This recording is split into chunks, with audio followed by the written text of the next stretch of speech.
this compilation, which is almost impossible for anyone to spell correctly on the first try. And the only reason that's important is because at some point in the future, you're going to email me. And if you send it to a one-eyed Tina, she will not respond. So, Tina, T-I-I-N-A, all the better to see you with. It is how you spell Tina in Finnish. If you put one eye out, it means tin in Finnish, and my mother was not about to name me after a base metal. Rodrig, it looks like Rodriguez. There is no Z, there is no Q. Please do not add them. The email will not come to me. Normally, I like to go by TKO or T, just because it solves a lot of typos in the world. So if you want to call me, email me, things like that, you'll have those contact information at the end. You can even text. I rarely sleep. That's what this job is. So, you ready to record? I think it would have been nice, but we'll survive without it. All right, we may or may not have a clicker, and I feel like I'm on The Price is Right. Can everybody hear me? All righty. So, the way I have assembled this is around what happens when I encounter a school and they've had a breach. Some of you in this room have had a breach. And these are the questions I am asked on a pretty regular basis. So I'm like, hey, if only I could answer all these questions at the same time. Guess what? That's part of what I'm here to do. So some of what this will do is make your lives easier if your institution ever has it. And if you could put yourself on mute if you have a ringing phone. Ryan in Hagerstown. All right. So I'm going to go over who's going to be involved in data security. Just so you know, if you chat, it comes up on the big screen, so everyone will see what you're saying. Keep it civil. This is a polite society. All right, so, and apparently my slides are going to go a little disco here for those of you in the room. I apologize in advance. Welcome, Karen Egypt. I hope you had a good trip. So we're going to go over who needs to worry about it, why you need to worry about it, what are the requirements themselves, the specific instructions, how we define a breach and why, when do you report a breach, how you report a breach. These are all things that you should already know, but in case the instructions were not included in your entry packet into your institution. Yeah. Sorry, the guy he's on the phone. The lady's on the phone and can hear you. And he said this is not the sale calls. I want to talk to a manager or who's the owner of company. Yeah, just take a message. So we'll call him back. So please. let me Thank try you. this. See if I can mute all. She did, but that was 36 people ago. Perhaps that was Wayne Klein. All right. That should be better. All right. And then we have some tools. I'll go briefly over each of the tools, and then I have brought 2 of the tools today if you have a computer with you. And so then I have your homework, because of course, as higher ed, there's always going to be homework, and you will have your marching instructions going forward. So the first question I always have is, who needs to worry about data security? In the event of a breach, the person I call is the president of your institution. That is who I have as primary contact. If they don't answer the phone, I start going to the boards of directors and regents, whatever your organization has. The point where they are contacted and are aware that they have a breach, and sometimes the breaches are very different. For example, last week we had a school in New England that was internationally attacking multiple countries. So that was definitely a call to the Presidente. Now, part of the reason why I ended up doing that is because when I found their directory online, the name of their Chief Information Security Officer was not published. But typically what I find is that whoever has that role, there's not always the CISO, a Chief Information Security Officer. The president will then rally the troops, and I end up working with whoever is having the breach. And it's not always with strictly the financial aid folks. Sometimes it's the comptrollers, sometimes it's the bursars, sometimes it's faculty and staff. I can't tell you how many times PII is on a faculty laptop and it goes off to a foreign country only to be stolen, lost, or disclosed in a way that nobody enjoys. I will also work with going backwards. That worked. If we could go back forwards. One more. I will also work with students, users, applicants, financial aid professionals, and parents, depending on who is calling me. Because I will take a report from any and all of these people. And note to the wise, the thing that I should add on this slide, and have not yet, is that if you have an agreement with a third-party servicer and they have a breach, you have a breach. Because it is under your control and your contractual agreements that you're supposed to be managing their safeguards. So, recently had a third-party servicer who had a breach, so I got two. One for the servicer, school under which they were contracted. So these are all the people who need to worry about data security, because data security is not one person's job. Very much like public safety or fire safety, we each have a role in making sure the data is secure. If it's from a strict data hygiene, doing the right thing sort of perspective, all the way up to I own all the data for this organization. So you know where you fall in this grand scheme. But everybody needs to worry about data security. Bless you.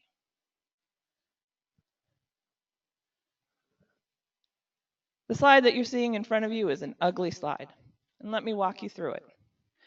This was developed by Gartner, and what it shows is that education is in the weakest spectrum of security maturity, which means, as a sector, I'm sure there are shining stars in this room in particular that are not, but what that means is that they're at the highest possible risk and the lowest possible security maturity. So that means that everything is out there. When they have security activities, they are ad hoc at best. The executives may or may not be aware, and we recently saw an example of that with Equifax. So don't feel like you're alone in this. We had no idea we had a breach 3 months ago and sold all our stock just before it came out. Right? Everybody thinks security is just the IT computers. Trust me, that is not even beginning remotely to be true. They may or may not have a CISO. They may or may not have a documented program. Users may or may not care, or know, or care. Right? So what we're trying to do is help schools get to this financial services, this defined level.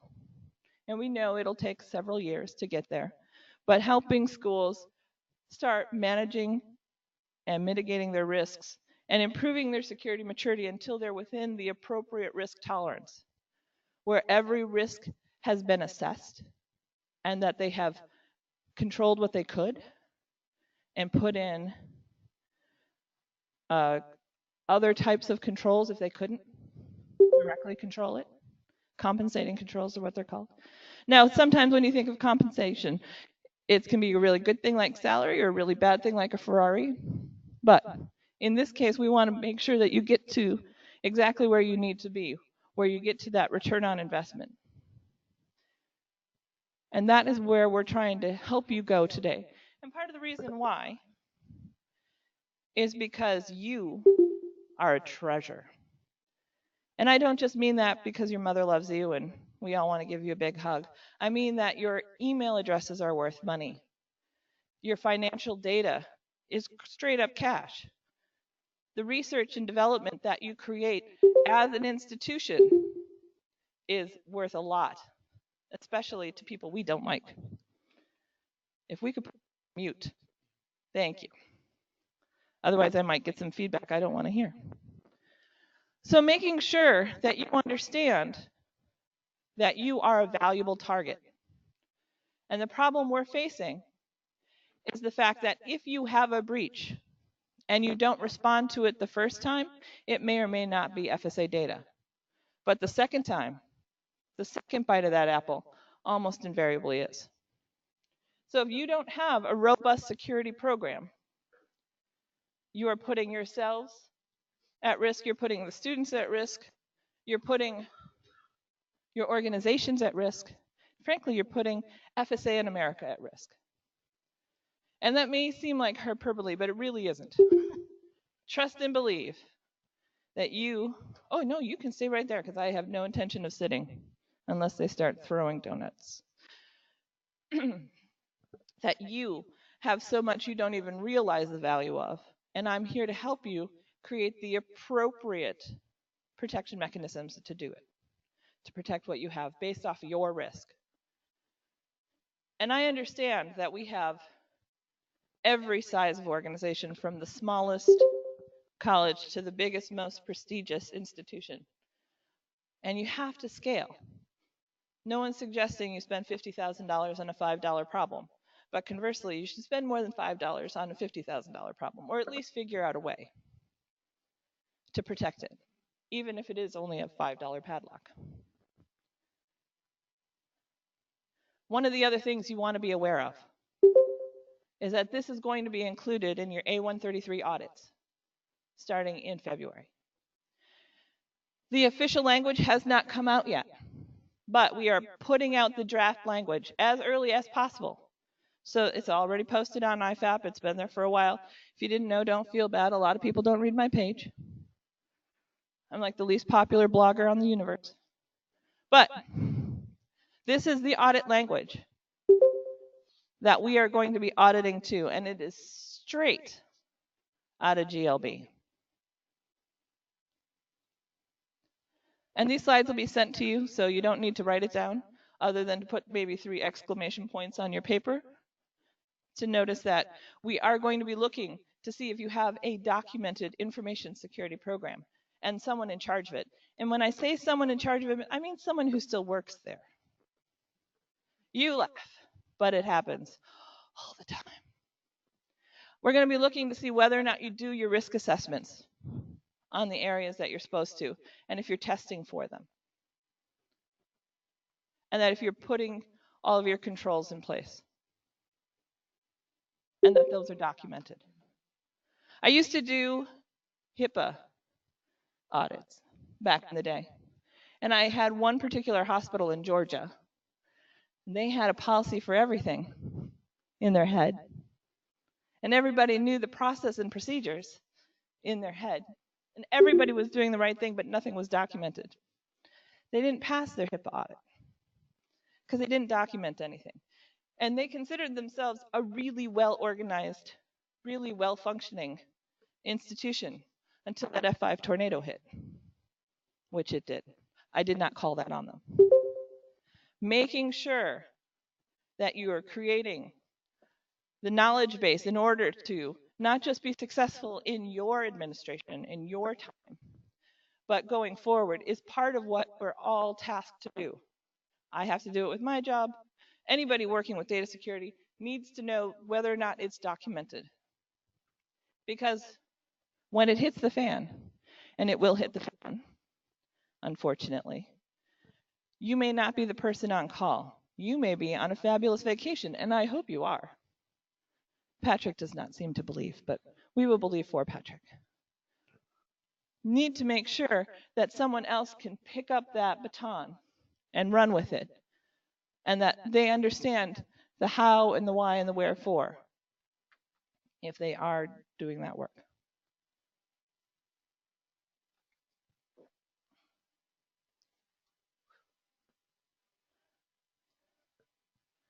So, part of your identity, if you are not aware, that you,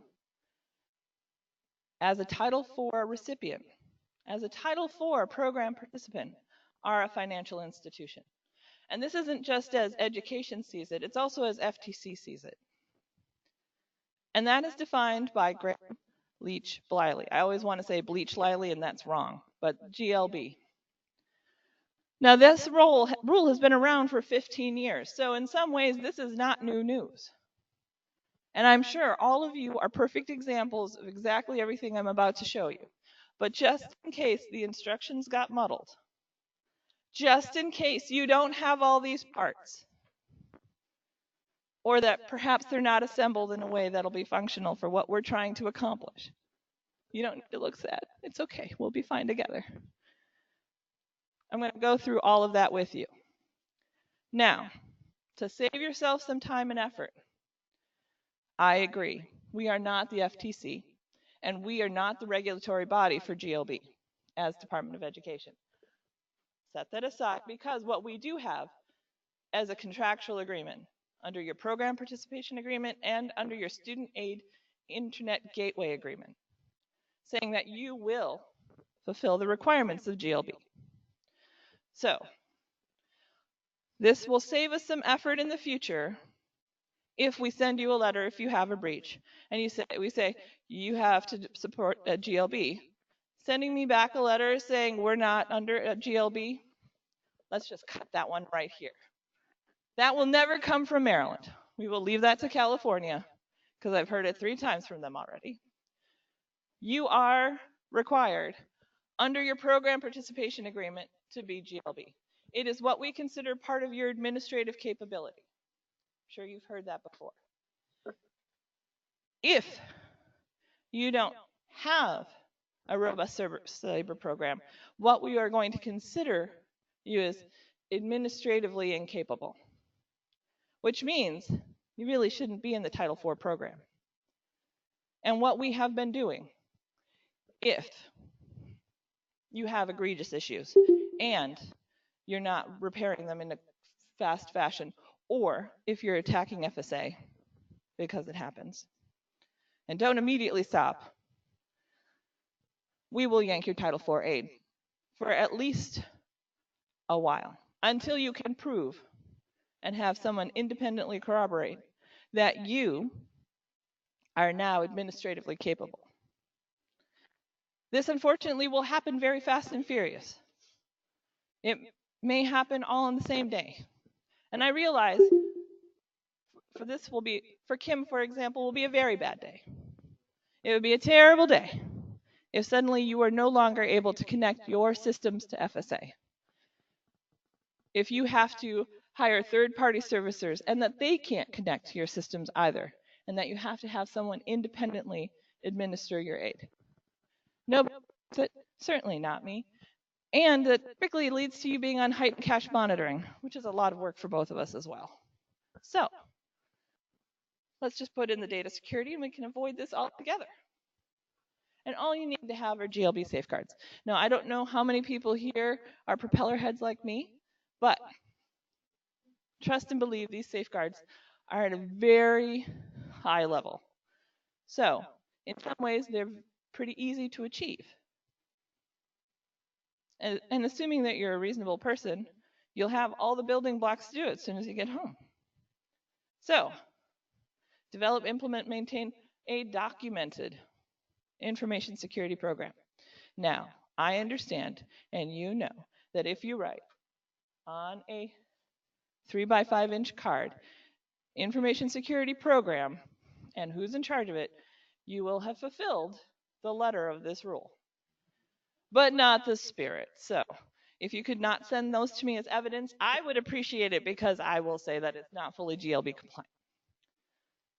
No one's done it yet, but they've threatened to do worse.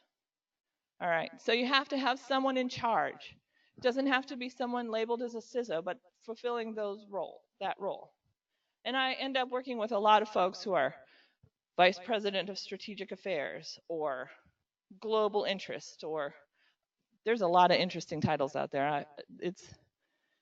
But someone who understands the risks that your organization is facing and who is empowered and tasked to fix them. I don't mean a fall guy. I don't mean a scapegoat. I mean someone who actually is in charge and who's making it happen. Making sure that you're doing those risk assessments that we're talking about.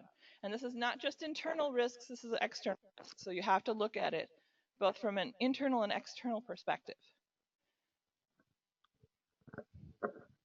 So making sure your employees are trained and managed. And when I say employees, I just don't mean the people who are pushing the paper. I mean everybody all the way up. That everybody knows their role, knows how to roll, understands that there is a role, and that they're doing their job. I know, it is a torture chamber. You're not wrong. We'll just keep going. That you're doing risk assessments on that, and that you're putting the appropriate controls in place to control the risks.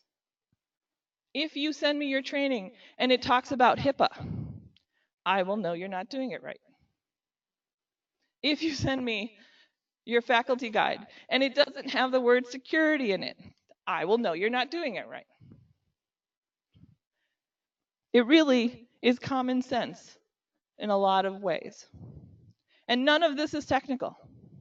None of this so far do you need to have a master's degree in computer science to know or understand. And in terms of what are your risks, if you don't know what your risk profile is, for those of you who are in the room who are going to do it on remote, you will have a way to assess that today. That you're looking at your IT, but not just your bits and bytes, not just your hardware or your perimeter. I'm not interested in additional Maginot lines. What I'm looking for is that you've done a risk assessment on everything from the top to bottom, from your network to your software design. That third-party servicer that we were talking about, their breach was based off of a software issue that would just randomly show up people's social security numbers. And they called it a glitch. I'm like, it is, and it's a breach. No. You should be testing for this, because testing is a requirement. How you store your data, how you process your data, how you transmit or receive your data, how you throw away your data. Please, my least favorite breaches are the ones where someone went out back and found everybody's data by the trash can. That's not how you throw away your credit card information. That's not what you would do with your PIN numbers on your ATM cards. No. I had one report of a breach where someone was going down the highway and literally paper was flying out the back of the car. The windows were down. It was a nice day. PII everywhere. So making sure that for the foreseeable events, we're not talking necessarily meteors from space or Fukushima, but for things that are foreseeable and reasonable, that you're doing that. So how many people in the room have had an information security incident of any sort? I've got at least one, two, a few brave souls. Here is this is a red flag for me, because all of you should have raised your hand. So if you have not raised your hand, what that indicates to me is that you probably don't have the mechanisms in place, whether they be human systems, technical systems, or administrative systems, to detect when an incident occurs. And that is one of the things you have to prove with this, that you've done a risk assessment on detection, that you have put in the appropriate controls, and that you're testing those controls. Many days a week, I am the first person to notify a school by calling their president to tell them that they are either under attack or causing an attack. No president has thanked me warmly for that information. And I know they don't mean it poorly. But if you cannot detect that you're causing or receiving an attack, you can never prevent or respond to it. And I don't necessarily mean just having a software program that protects you or a firewall. Funny little story. I had, back in the day when I was doing computer consulting, I had one customer, And they're like, no, we're safe. We bought a firewall 13 months ago. Went to look at it, not a single rule on that firewall. So that's like having a really good steel door and leaving it wide open. It will not keep you safer. It could, has the potential, but the kinetic reality is not there. So making sure that you can detect, prevent, and respond to attacks, intrusions, other system failures. And that once you've identified a risk, that you're controlling the risk. And this is a very important part for me, because if you have done the risk assessments and you just say over and over again that you're just going to assume the risk, assume the risk, assume the risk, you are not controlling the risk at that point. You can't just do risk acceptance forms and say, mission accomplished. Not in stay in Title IV. If you're so well endowed with money or what have you that you can do this independently, good on you. But you must work to control the risks, designing and implementing the safeguards, testing and monitoring them. Which would mean, since you're doing it regularly, that you would have a schedule. You'd have documentation. And you would show how you are trying to create those risk controls if you haven't already, with either corrective action plans or what have you. They don't have to follow the federal approach. We would call that a plan of action and milestones, which is a poem. You don't have to call it that. I don't care, as long as you have that spirit, that essence. A prayer. So, making sure that you have that in place. Now, this doesn't just go for you, as mentioned with the third-party service providers. And it can be any service provider. If they touch your data, so even your IT service provider or your cloud service provider, any service provider, you must be able, through contractual means most likely, have those same safeguards in place. But that does not mean that you can ever outsource the responsibility for it. You cannot just say, oh, it's their job and not, it's off me. So I had a school where we were on the second breach with them. And of course, the first breach was not FSA data, but the second breach was. And they told us it wasn't their fault because they had outsourced it. And as proof of that, they had sent me 15 FERPA templates and their contract, which showed that they had not cited GLB, that the role of security design, configuration, and test had been kept by the school,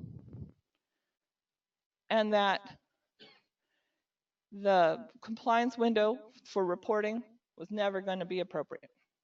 And they didn't even cite GLB. So, take away from this that you can outsource the work, but you can't outsource the responsibility. Also, making sure that contractually they follow the same rules and have in place those safeguards, and that you are doing the appropriate monitoring and oversight to ensure they're doing what they're supposed to. This can't be a reactive, it's their fault. It will be your fault if you did not do the appropriate things, if you have not followed the due diligence necessary. It's just like giving your kids the keys to the car and being like, they crashed, it's not mine. Even if your insurance pays for it, the kid's hurt, the car's hurt, everybody's bleeding, not a good sign.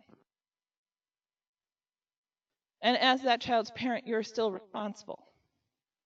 So it's the same thing here, where you can hire someone to mow your lawn.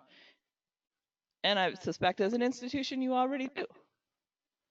But it's still your responsibility to make sure that it is safe and well maintained. And then, last but not least, making sure that it is maintained. So if you say that you have a GLB information security program and you send me a document and it's from 2009, I am not going to believe you are maintaining and adjusting what you're doing. If the document says it's going to be updated every year and you don't send me one from the last year, no. That would be what we call lip service. Because if you're not showing me the testing and the monitoring, if you're not showing me how, when you changed as a school, added new colleges, added new functionality or programs, added, say, MOOCs, right? That you haven't adjusted your information security program, it will not be sufficient. And let's say it's going the other way for you. Maybe you've decided to shrink and grow more agile, and you're getting smaller. One of the rules of thumb that I use is every time you change your president or your executive leadership, that'd be a good time to trot out your information security program, dust it off, brighten it up, and show. And keep showing to those executives to make sure that they are apprised of what is happening. And I understand that often they're very, very busy and they don't want to hear about it. But let me tell you, they want to hear it from me even less. So keeping them up to speed with this will make it a far less bad day for you and for me. In addition to GLB, you're required to have an identity theft program. And you'll see a very typical theme here. This identity theft program, you're supposed to be able to detect, prevent, and respond to the patterns of identity theft specifically. So from my perspective, I don't care if your GLB information security program and your identity theft program are documented in the same program. That's cool. As long as it's documented, as long as those detection mechanisms point to both, as long as you're doing the mindful, thoughtful work and keeping it up to date. And that the person who's in charge of it is empowered and still works there and will answer the phone when I call, because I do call. I'm a very friendly person, even if I'm mean. So this is part of what's required. Now, this may be the most important slide, because a lot of people think of a breach as a hack. And that is a type of breach, but it's not the only type of breach that matters. So I want to take a second and let you read that, and then I'll go over.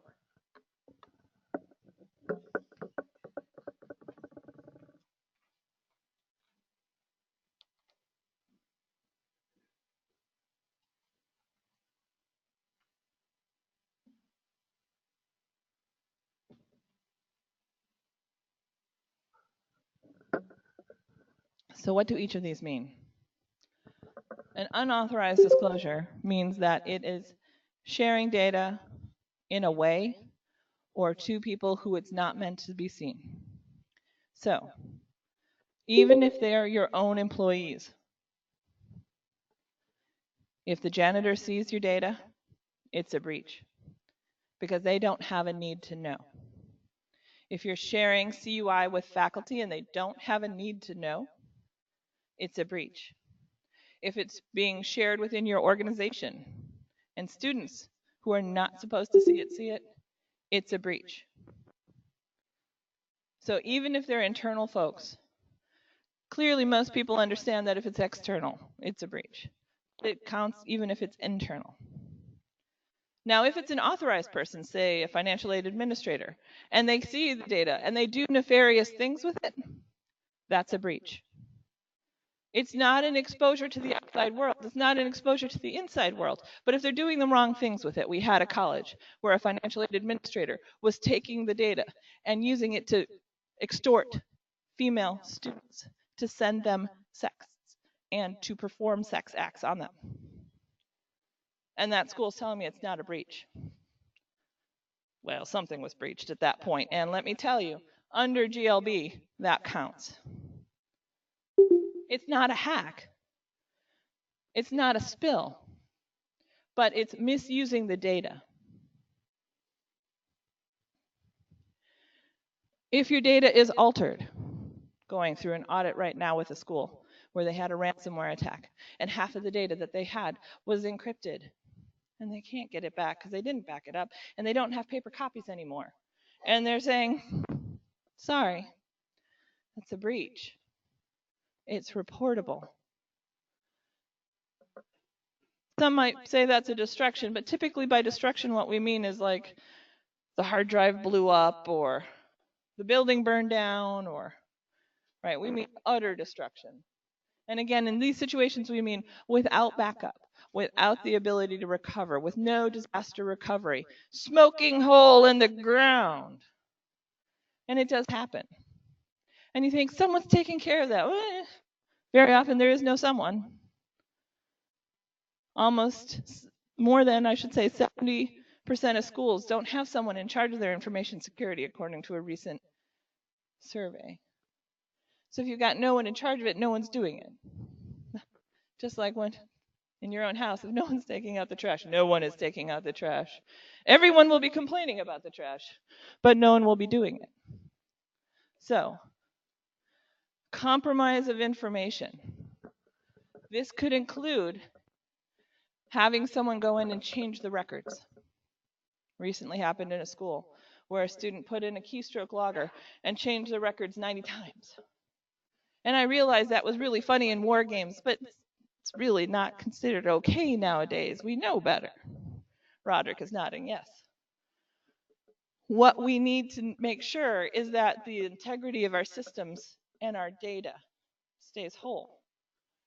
Because if all of a sudden your financial aid record shows that your parents make $0 and you get all the Pell Grants and everything else, you're well on your way towards the land of improper payments.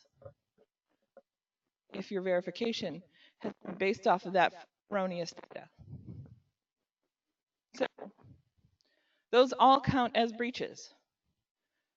So we'll say data breach, and you might think hack, or you might think, oh my goodness, this isn't a trust and believe. Even if it's just credentials, because I had a school ask me about that. Well, it was just the student clicking on a phishing attack, and they only exposed themselves. Was it their financial data? Well, it was their email. Is their email tied to your system, whether it's Banner or otherwise, and they can get to their financial data? Well, yes. Oh, well, then it's a breach, and it's reportable. What if it's just employee data? Does it include their credentials? We had one school where all of the faculty and staff were sent a terrific email where they were getting a raise, and they just had to go to the employee portal and click to see how much, put in their name, and that school doesn't have an employee portal. Nobody got a raise. 200 faculty and staff looked to see how much more they were making. It was right before the holidays. It was very well timed. So make sure that you understand that if it's anything that can lead to this data, it matters. So we're looking for administrative, technical, and physical safeguards. Administrative safeguards include policies that are enforced. If you say you have a policy and you show me zero enforcement, I will tell you it's a suggestion. Because that's all a policy without enforcement is. Making sure you have physical safeguards, guards, guns. Those are the types of things that you can say, oh, well, we couldn't do everything, so we put someone sitting out. Counts. Honestly, I'll take almost anything showing that you will have done something. Doing nothing just makes me cry. That's a very bad day for me. So we're trying to protect the security and confidentiality of it, protecting against anticipated, again, we're not talking outlandish, not talking crazy, but anything that would typically happen in a school, making sure you've thought through that. One of the ways we do that at Department of Education is we'll hold a tabletop scenario and walk people through. Okay, someone's driving down the highway with data flying out their back, and it turns out it's privacy data. What do? How do we respond? Get all the people in the room, work a scenario. And if there has been an event, doing an after action, okay, this is what we did. Is this what we should have done? What should we have done differently? What should we have done better? What should we have not done at all? Because especially in a crisis, the worst time to start learning how to do data security is in the middle of it. So that's why training matters. That's why knowing your role matters. That's why cross-training matters. Unless you just never plan on being sick or going on vacation. That's cool. I appreciate that dedication. Shows a real commitment to the cause. But most of us are human. I'm not sure about Mike. Mike seems superhuman. But making sure you have those protections in place. And again, unauthorized access doesn't just mean external access. It means anyone who does not have a need to know is not part of that. And it's not just if you've hurt them, if you've even inconvenienced the students. And you all know your students and how quick they are to complain or not. So what they consider inconvenience can trigger that report. And trust me, it does. Or their parents, because it's their data too. They might be hovering right there. Can't say I'm not guilty of it myself from time to time. But if they consider it inconvenience, and I mentioned before, it doesn't matter if it's digital or paper. Data is data. And that's because data are people. So, it doesn't matter where it is. Storage, transit, process, being faxed, being emailed, being sent to the moon. I don't really care as long as it's protected. So knowing this, and if you want to see the citation, it's under 16 CFR 314.4 subsection B, just because I have to quote it so often. But you can look it up yourself, and it was referenced on the audit slide as well. The other thing I just want to take a moment to point out, your states will have thresholds for numbers of exposed records before you have to report it. 500, 300, what have you. There's no minimum record. One cross-stuffed envelope counts in this. Everything is reportable. If you even suspect that it happened, you should report it. Because that's how it's written in your agreements. And the day that you should do it is the day that you detect it, or a day that you suspect it, if it's real or suspected is the language. So, you see it at 10 o'clock at night, you're not actually there, send an email. If you get to it the next morning, between you and I will take it the next morning. It's okay, I'm not there at 10 o'clock most of the time. Small tear. But per your agreement, on the day it happens, and I don't mean the day it's breached, because most of you won't detect it on the day it's breached, unless you're really good. And then so, like Mark, he's smiling, he's like, I got this. Good on you. I love those reports. It breached, I detected it, I remediated all the same day. That's like platinum plus right there. Most of the time it's, we installed it in 2014. We never did the design. We never did the test. In 2017, we've realized it was a default password. And it had been hacked multiple times. We found it on the dark web. But the day that you detect it is the day that you send it to us. And if you don't, we have the ability to fine you. And it's per violation. And that's if you don't self-report. And I have to tell you, the majority of my reports I get from the media, or outsiders, or whistleblowers, or ticked off students. They're not the school fessing up. And if they do fess up, it's typically not on time. And then, again, none of this should be new news. This has been published in the handbook, in electronic announcements, in several Dear Colleague letters, in the PPA, in the SAIG. And again, I realize it's kind of like reading your mortgage. Who does that for fun? Or ever, if they can avoid it. But this is when you report it. So if you see something and you think it's a breach and you report it and you turn out to be wrong, that's okay. You don't lose points. Just call me back and be like, I was wrong. Backsies. We have mulligans. The reason we're doing this, and the reason why we want it on the day that you detect it, is not because we're trying to be mean. It's because we have things to do to help you. We have people with badges and guns. We want to come in and assist you in getting better. So finding out about it in an article a year later just makes me sad for you, because you've been alone, in the dark, in the cold, no one to help you that whole time, suffering. No, don't let that happen. Call us. We got people. We can help. That's why we're here. To make your data safe, to make you safe, to make FSA safe, to make America safe. I should have a flag waving right here. But really, if you can't tell, really do care about this, and I want to make sure that you remain whole. And that if you do have a breach, that it's contained and remediated as quickly as possible.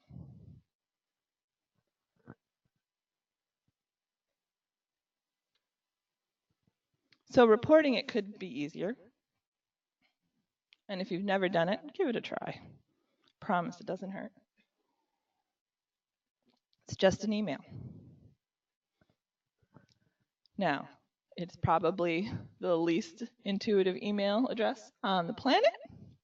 I did not write it, but it is there, and it's even a hot link when you get these slides, and just click it. And what you can do is include this data, because if you don't include this data, I'm just going to email you back and say, hey, I'm missing some data. And just know that when you email it, you will definitely get contacted by the program compliance team, and they'll send you a letter. And you may or may not get contacted by the Office of Inspector General if there's an ongoing crime that they feel like they can. And this isn't necessarily a bad thing. It's just all acknowledgement. And you may get contacted by me as well, with the 2 eyes. If your system is so hacked you can't send an email, and it does happen, you are pwned beyond pwned at that point. You can't even turn on the light. If your phone worked, or your personal phone, I'll take any kind of phone. Go to the payphone. Still have one. You can call the EDSOC, Education Security Operations Center. It is open 7/24, and they will take it. Word to the wise, I don't work in the EDSOC. If you call and ask for me, they will think you're weird. And they will not understand why you think I'm there. They know who I am, don't get me wrong. But when this happens, they're concerned that it's actually an attack. They may be a little paranoid. It's not my fault. They live in a dark world. It's full of horrors. So if you want to talk to me, let's say you don't know who's on either of those and you don't want to tell them. You want to tell me? All right. Here's your quiz. How do you spell my name? And the only reason I bring it up is because I get very angry phone calls. You have not responded to a single one of my emails. Did you send it to the one-eyed Tina or the two-eyed Tina? And then they feel a bit sheepish. And there's no Q, no Z. That is my direct phone number. For those of you who want it, my cell phone number is 202-279-0269. You can text me. I'm very texty. You can ask me questions. You can report things. You can report your neighbors. I will take any information. Typically, I would prefer if you email it, but if we've established a bond, and this is the only one that'll do, I'm here for you. I got you. So, relatively straightforward. This will not be the only thing that happens. We'll probably go through a program review, make sure everything's up to snuff, make sure you're where you should be. We don't yet do this proactively. I'm hearing rumblings of that coming. I get to visit all of you. It'll be great. But right now, if you have a breach, that's when we do it.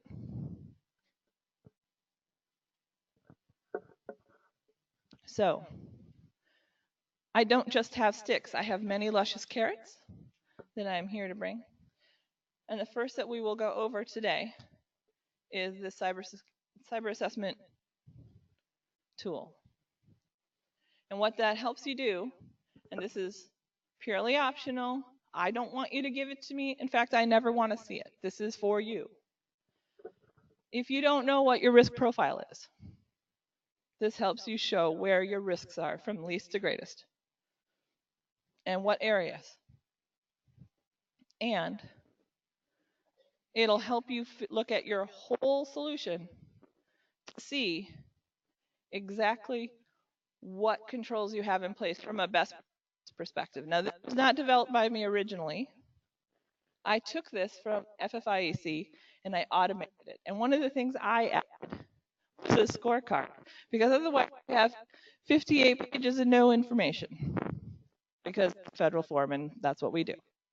So I have added for each domain, for each section, a little graph at the end, so you can see exactly what you have and what you don't have and where you should be. And I'm going to walk you through today how to do each and every one of those. We will not be able to complete anyone's. This is going to be like the seaplane. You will have the parts, you will not have the time or necessarily the right people in the room. But this is a present for you to take back. And in fact, you already have it in your hot little hands because Emily sent it to you earlier.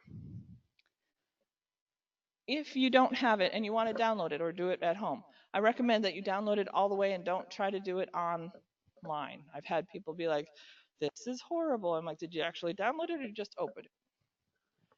Because it's an automated form now. If you try to do it while it's sitting on someone else's computer, that processing time will make you want to cry and blame me. So let's not do that. Let's go through it, but we will go through this specific tool in a few minutes. And again, you'll see when we look at it that it is not strictly IT focused. It looks at everything. Your training, your culture, how you acquire, every part and parcel. And again, we will not go through every part because you can't. You won't have the data. But you can go back and do it. As it was designed by the FFIEC, it was supposed to take about 80 hours.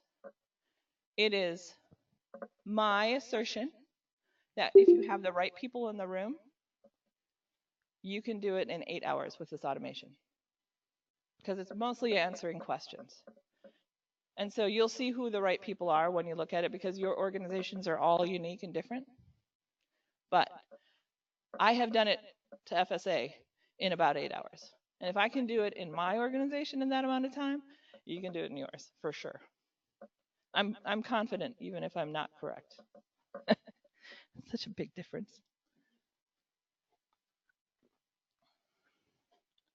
All right.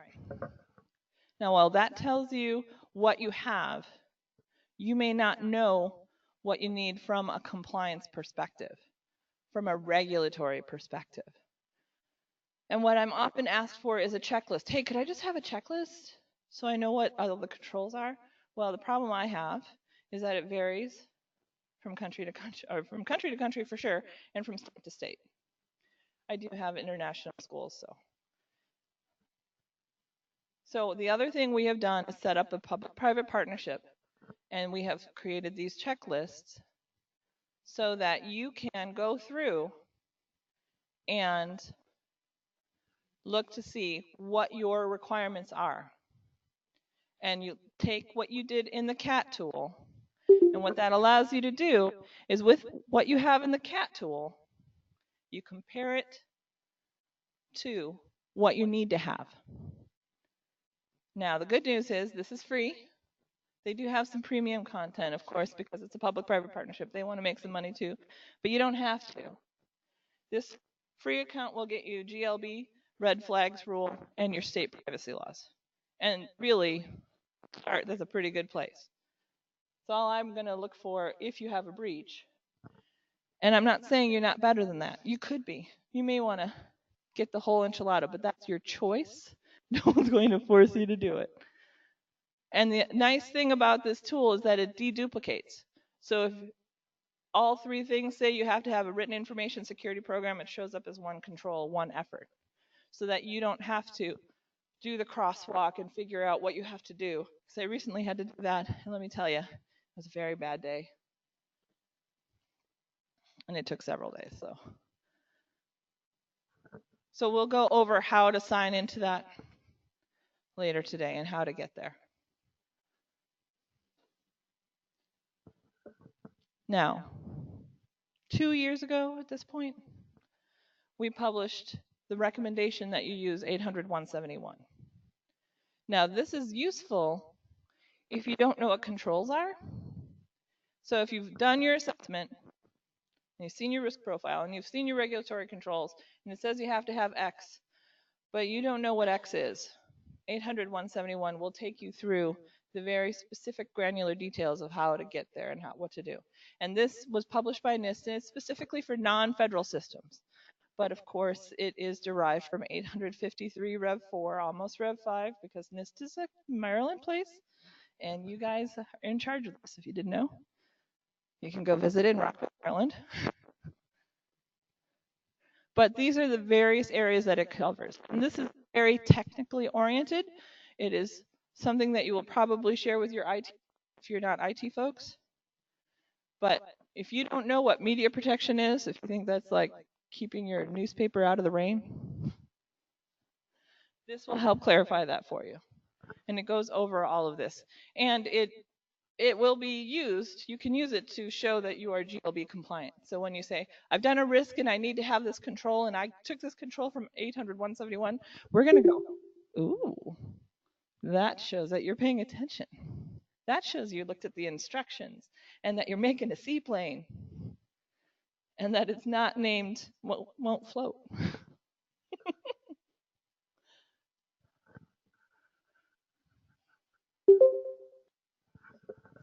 The other thing that you have to help you is me. I am completely free for you.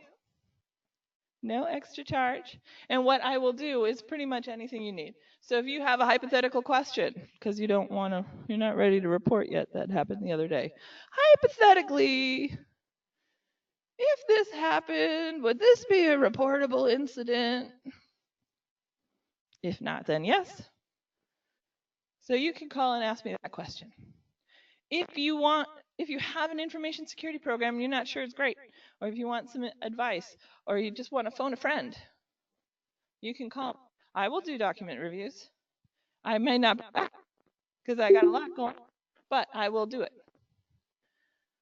If you want, you saw, like we'll do the tool today, and you go home and you're like, wait, how do I do step 700 part 2?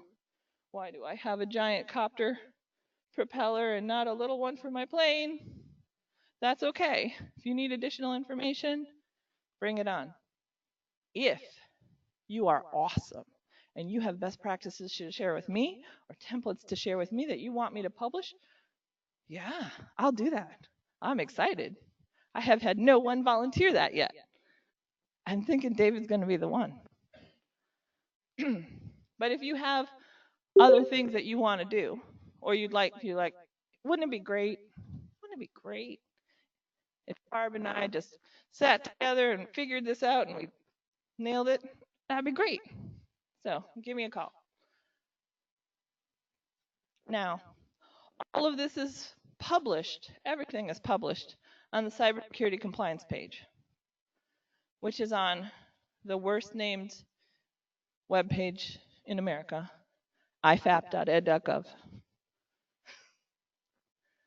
But it's there, and if you just look for cybersecurity compliance, it's on the right-hand side, about halfway down. Depending on your screen resolution, it's typically right on the bottom. You might have to scroll a little. You can go there, and all of this is together. So that's why I haven't published anything, because it's already done. Here's your bow. And again, my contact information, if you just share one slide, this would be the one to share. because it's got everything together, assuming that you people are trained and know what they're doing, and they just haven't heard this part. And again, name and number. So, last but not least, here's your homework. This is your rubric. Go home. Look for your information security policy and program. If you can't find it, I won't be able to find it. Maybe it's time to develop one. And make sure it includes all of those aspects that I've just told you about. If you don't remember them, that's okay. You'll have the slides and you have the web page. And we will go part for part there. If you find it, awesome. Find the person who's in charge of it. Make sure they're in the document written and that they still work there. Because that's how these things end up moldering. It was Mark's job, but now Mark has gone to the Bahamas because he won the lottery, and that is awesome for Mark, but for us, we're in trouble because now it's from 2003, and no one's doing any of it. It's not enforced. So make sure it's up to date, and the person who's in charge of it is actually doing it. And I would like to see it as a primary duty, but I understand sometimes it's an ad hoc duty, but as long as they're actively doing it, I promise not to judge much. Making sure that your school is actually doing the risk assessments, testing, monitoring, detecting. That's something that you should determine. And if they have a schedule, make sure that it's documented. When you have a schedule, what you're doing and what the results are, and how you're doing that evaluation adjustment. And part of what I like to see, but it's still a stretch goal, is like, let's say you're going to be developing a software program or a new system, seeing security throughout it, right? So if you tell me, don't worry, Bruce is looking at me, he says, don't worry, Tina, we're standing up a brand new thing. And I'm like, really? And he sent me the plan and I don't see security in it. I'm going to cry for you. And I'm going to be like, Bruce, there's an opportunity for improvement here. It's going to be amazing. Let's work together. Make the world a better place. I'm feeling the kumbaya right now. Soon it'll be a group hug. I know it's true. And then if you do have everything and you are ahead of the pack, you got it all. The person is active. Everything is great. Let's not just put it in one place in like a drawer. Let's publish it out so that if you do have a breach, I know who to call. And we can have that kind of relationship where it's just like, Tina, what's up? I don't know. Hey, I had a thing. Hey, let's fix it. Cool? Cool. Let's do that together. But making sure that you have it on a website so in case your servers are all crashed and your email's dead, and because it happens. And you're like, I had it right there on my H drive. But now it's been hacked and I'm really sad and I don't know what to do. It's okay, because you've already done step 5 and you published it somewhere. And I'm not saying put your PII out there. And again, if you have a breach and I send you a 3-page letter about don't send me PII, trust and believe it's because people send me PII, unencrypted, and then I have another breach. And then I have another breach. So it's like 2 breaches for one. So the reason why that's in there for 3 pages long is because it happens. So then last but not least, make sure that your executive team is up to speed. And even if they're actively saying, no, we're not going to, no, we're not going to, no, we're not going to do any of these things, or put any money behind it, let's be real. If there is a breach, make sure they know, because when they hear from me first, they're going to look at you with a scowl and be like, why didn't I know? Even if you told them 50 times before, right? Even if you documented it, make sure that you have them up to speed to the degree that you can, to the degree that they're participating, right? So that when there is a breach, they're not hearing it from me or their secretary first, depending on who will take my call. So this is relatively straightforward, I think. And the truth is, I think in this room, you have all the parts to do it. And you have all the instructions to do it. And if you can't do it alone, if you work together, you could have 17 seaplanes in 20 minutes. Because what it really takes is a community of practice, is everybody working together. And if you can't find a 6-part by 2-part with holes on the bottom piece that you know to call Cindy or David or Greg or Patrick, anyone who will take a call and be like, I need to fix this thing. Because no one of us is smart. It takes all of us. Not one of us developed all of these practices. It takes all of us. From Kim in the back to Mark in the front, we all have to work together, and you're not alone. Besides probably being the best state for this, because you're Maryland, and you have a lot of people in your backyard who you could probably call for assistance, not naming initials. But you're all typically associated with centers of academic excellence. You have it inside you. It just has to become you as well. Right, Dennis? Dennis says yes. All right. So what we're going to do is we're going to take a 10-minute break so you can stretch. So for the people on the phone, we're going to pause the recording, and that way you guys can have a bio break or a little snack, get a stretch, maybe work on your seaplane if you won't let that go. And I appreciate it. I get very tunnel focused myself. And then we'll start with the FFIAC tool that you should have been emailed. What I'm going to do in the meantime is we're going to turn the volume up because I've gotten quiet. Better? All right. So for those who are watching the recording, we haven't really covered that much other than the fact that the FFIAC developed this tool and we're using the 2015 version on purpose. And that this one is different from the FFIAC only in that we have automated it and it has a scorecard at the end. We mentioned that previously, but in case you didn't catch that, this one is targeted for you just because I wanted to make it easier for you.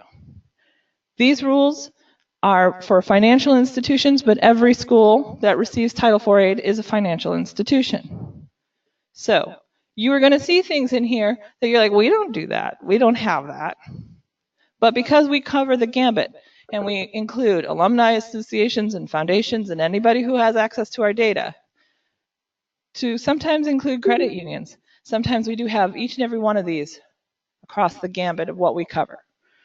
And if you don't have it in your institution, if you don't do anything like it, that's cool.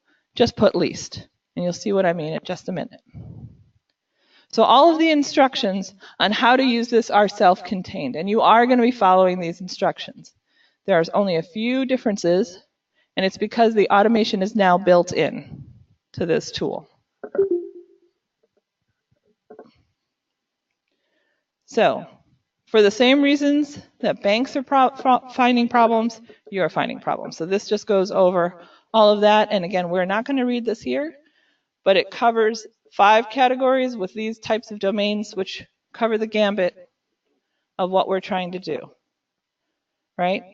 Cyber risk management, threat intelligence, controls, external dependency management, cyber incident management, and resilience. So each and every one of those tracks to the GLB. And you know how now, because you just saw it right here. So you know what incident handling is. That's part of detecting, responding to incidents. External dependencies are managing those acquisitions, managing those service providers, right? It's a one-for-one match. They don't necessarily use the same words, but it's the same thing because we know that. Mark knows that, and he's nodding sagely at me, right? Threat intelligence, that's those anticipated threats. Now here they're trying to encourage collaboration. Frankly, I would like to encourage collaboration. And that includes participating with Isaacs, phoning a friend, making sure everybody has all the parts and the instructions so we can all fly together, which we can only do via seaplanes, right? It all comes together. And then making sure that those risks are assessed and managed and that the appropriate controls are in place. So you see how there's a direct tie. I'm not sure anybody wants the background, but if you need to cure your insomnia, we can read through all of that, right? And here are the definitions of what is part of your profile. And it goes into the straightforward aspects. Your technology matters, how you connect, how you deliver, whether or not you use online products and technologies, whether or not your organization has got a secure culture, secure training, things along that line. What are the external threats that you face? Recently, Department of Ed had to go on the Hill. Talk a little bit about ourselves because of a little thing, DRT. And one of the things we had to talk about is how attacked we are. And that's when I learned precisely that we have 1.5 million attacks per month. So when you go back, find out how many attacks you have per month, because if they answer 0, what does that mean, folks? It means we're not detecting them. And I don't mean 1.5 million successful attacks. I mean tries, right? I mean people knocking at the door and seeing if they can get inside, right? You should have all sorts of events that are not incidents. But if you have 0 events, you have 0 detection.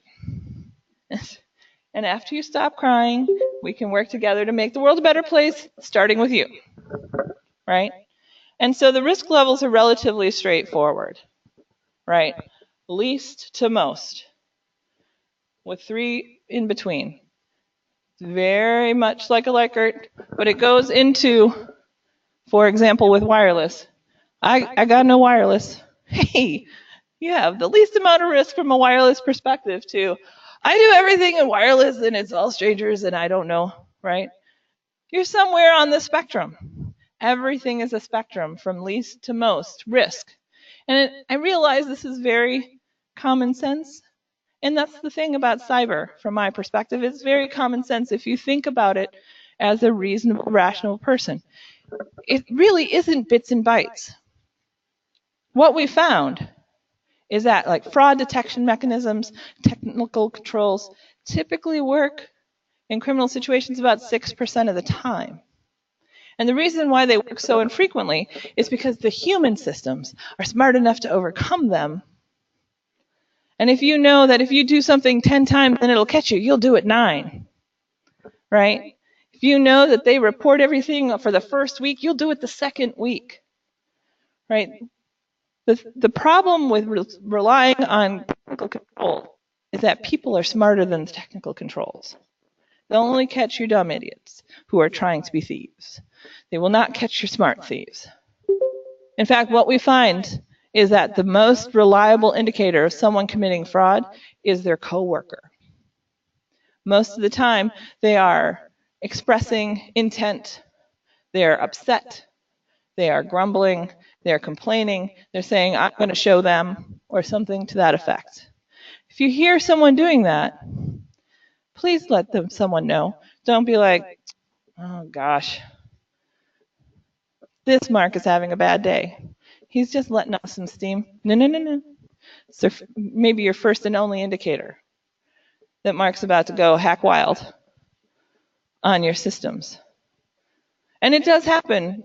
Anybody hear about what happened to the city of San Francisco? One admin got mad one day and decided to shut down the whole city. And he wouldn't give up the passwords, and they threw him in jail, and he's like, I may be in jail, but you're still not working. That does happen, and it doesn't have to be an admin to do it, right? So making sure that if you have someone who is less gruntled than they should be, that you're taking care of it. And that's where you start looking at your risks, right? And so you'll have a summary at the end. And this is where, hey, Kurt, how's it going? This is where you start looking at your various risk levels, because you're going to probably have some in each category. And it'll be someone who will decide, you know what?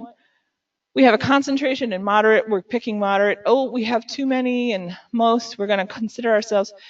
It's a business decision what profile you set yourself at, right? But this way it'll be an informed decision as opposed to, I'm feeling like we're least. Real good. Now we don't have to worry about anything. And it may be that you're least. It may be that your visceral check is correct, but this will be a way to double check that. And I know in my doctoral program they like definitions, so here are the definitions of all the risk levels in case but you can read those on your own time. Just know that it's a compendium from least to most. And whether or not you consider it significant or not is your decision. And again, from a cybersecurity perspective, we're going to look at it from these 5 domains of maturity, right? So the domains and the assessments, how you look at it, are defined on each and every section. Again, you can read this, take it to bed, cuddle. I promise you, you will not stay asleep for long because you'll have nightmares. But then when you wake back up, you can read some more, right? So you can go over each and every aspect of what, cyber risk management, threat intelligence, cybersecurity controls, what they all mean. And then from a cybersecurity maturity perspective, baseline means that you have the minimum. It's not really the lowest. The lowest is a gap. It means you're less than the baseline. When you go back, you're going to find that you have gaps. I promise. It's going to happen. I don't want you to fret. Gaps are meant to be filled. It's kind of like the opposite of avoid. We're going to make it happen. The best is, of course, innovative. Now, I'm here to tell you that unless you're in the most risky categories, you probably don't need to be innovative. You might not need to be above intermediate. While I told you earlier that you need to be an A+ when it comes to stopping breaches, when it comes to this, a nice solid C will get you that degree if it's appropriate for your risk profile. And so this will be a way to help you assess where you should be on that continuum. And here are the definitions of the maturity levels, right? So the way that this will work, and here you will not see boxes, but in the actual, is I have created a checkbox for each one of these. Again, straightforward, common sense. If you have everything in the baseline, you get credited with the baseline. If you don't have everything, you are not credited for it. There is no 4/5 credit. If you have everything in evolving, but not everything in baseline, you get no credit for evolving because you haven't done the fundamentals. They build on each other. That is the way it is scored. That is the way it works. I do have a technical glitch that I will discuss with you at the end, and anybody who has a way of fixing it, I will give you a carrot.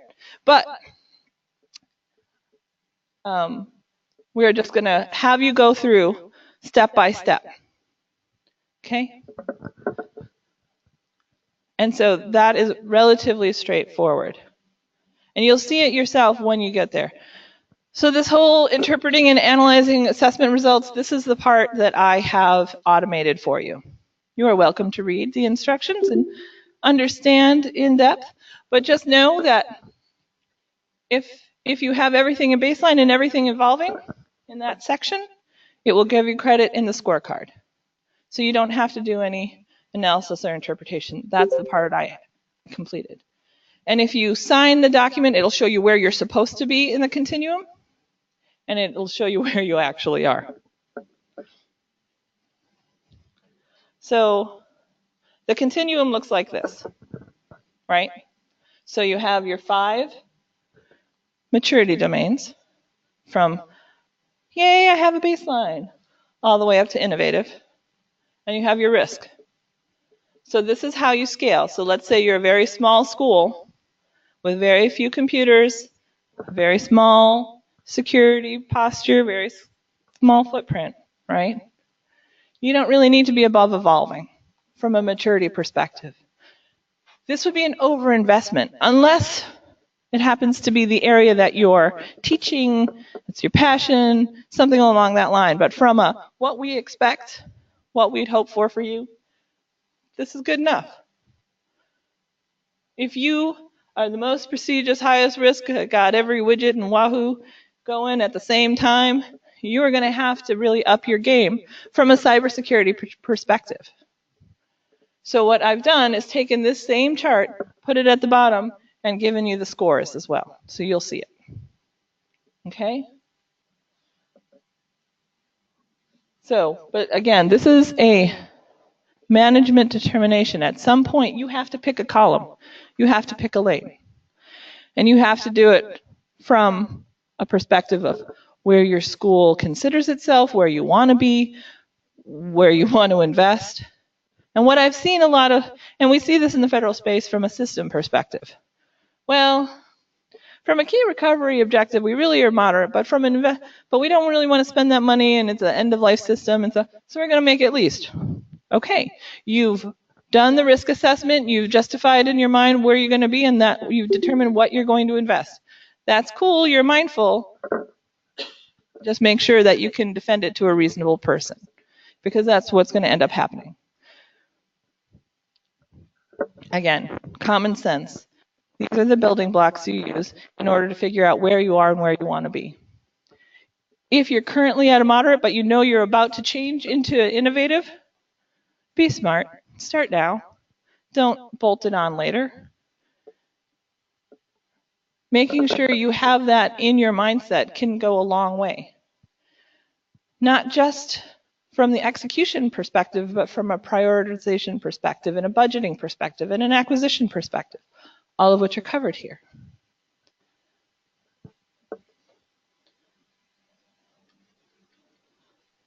And this is some of the stuff that I think is very important, right? Determining what your target is, what your gap analysis, reevaluating over time. Remember that Gartner chart that we talked about in the previous thing? If everything's ad hoc, if it takes Herculean efforts in order to save the day every day, maybe you need to increase your maturity a little. Maybe evolving's not enough. Maybe you have not addressed all of the risks that you're facing. And again, this is from a financial institution perspective. You may have other things that modify this.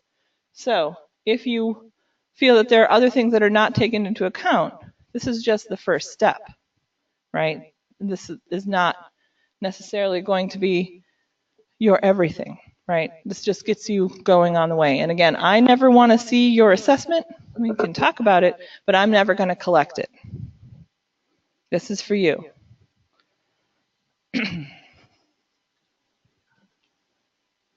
And that Appendix A has changed in 2017, but there's all sorts of additional things. And all of the hyperlinks work. So this is how you do the risk profile. And again, it is 48 different situations, and it's a compendium. And all I've done is automate this part, right? So let's ask David. David, how many ISPs do you think? You think you got 3. So, given David's example, he does connect to the internet, but it's minimal complexity. It's only 1 to 20, right? He doesn't have a lot of, so all you have to do is click it, right? And so you just keep doing that. So you see how if you have the people who can answer the questions in the room, this will go really fast. And so just as an example, I'm just going to randomly click here. Again, this is not going to be a full assessment. This is not going to be anyone's assessment. I don't have anyone's data or the right people in the room. When you go back, get the right people assembled, especially the snide ones. They'll probably have the answers, or at least think they do. And you go through and you just answer these questions. Are we using FTP? Someone will say no. Someone will say yes. When in doubt, pick the more conservative answer. There could be one group that's using it that another group isn't. I default towards, if it's a no and a yes, then it's a yes. But that's just me because, again, I live in the land of paranoia, and you may not. You should get as accurate as possible, but because most institutions are fragmented to a certain degree, there could be multiple answers. So make sure that you get as close to ground truth as possible, right? So we're just going to click around. Now, let's say I've made a mistake and I said there's no wireless and there's wireless. Oh, wait, no, I have 1 million wireless. hey, guess what? If you click in a new spot, it adjusts for you. So again, relatively straightforward. A child could do it just like those Lego sets. No one's messed with them like I messed with yours, right? And again, there are things you may not have thought of. How many old systems do I have? How many open source systems? Ask Equifax. How important? Making sure your open source systems are protected. Things like that are in here. And some of them, third-party service providers also think for us, third-party servicers, right? But they're talking from storing and processing critical activities.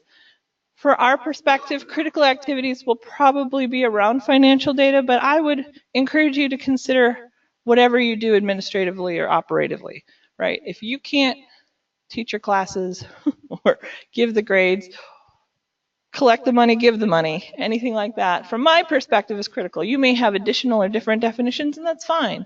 This should be tailored to you. But I would include everything that you consider critical, right? From no party to everybody's got my data and they like it, right? And if it's foreign, it's a different perspective. On a side note, if it's a third-party servicer, per 1615 and 1501, they're not supposed to be foreign. So you might want to fix that. But Emily Dow has returned, right? So we'll just keep going through.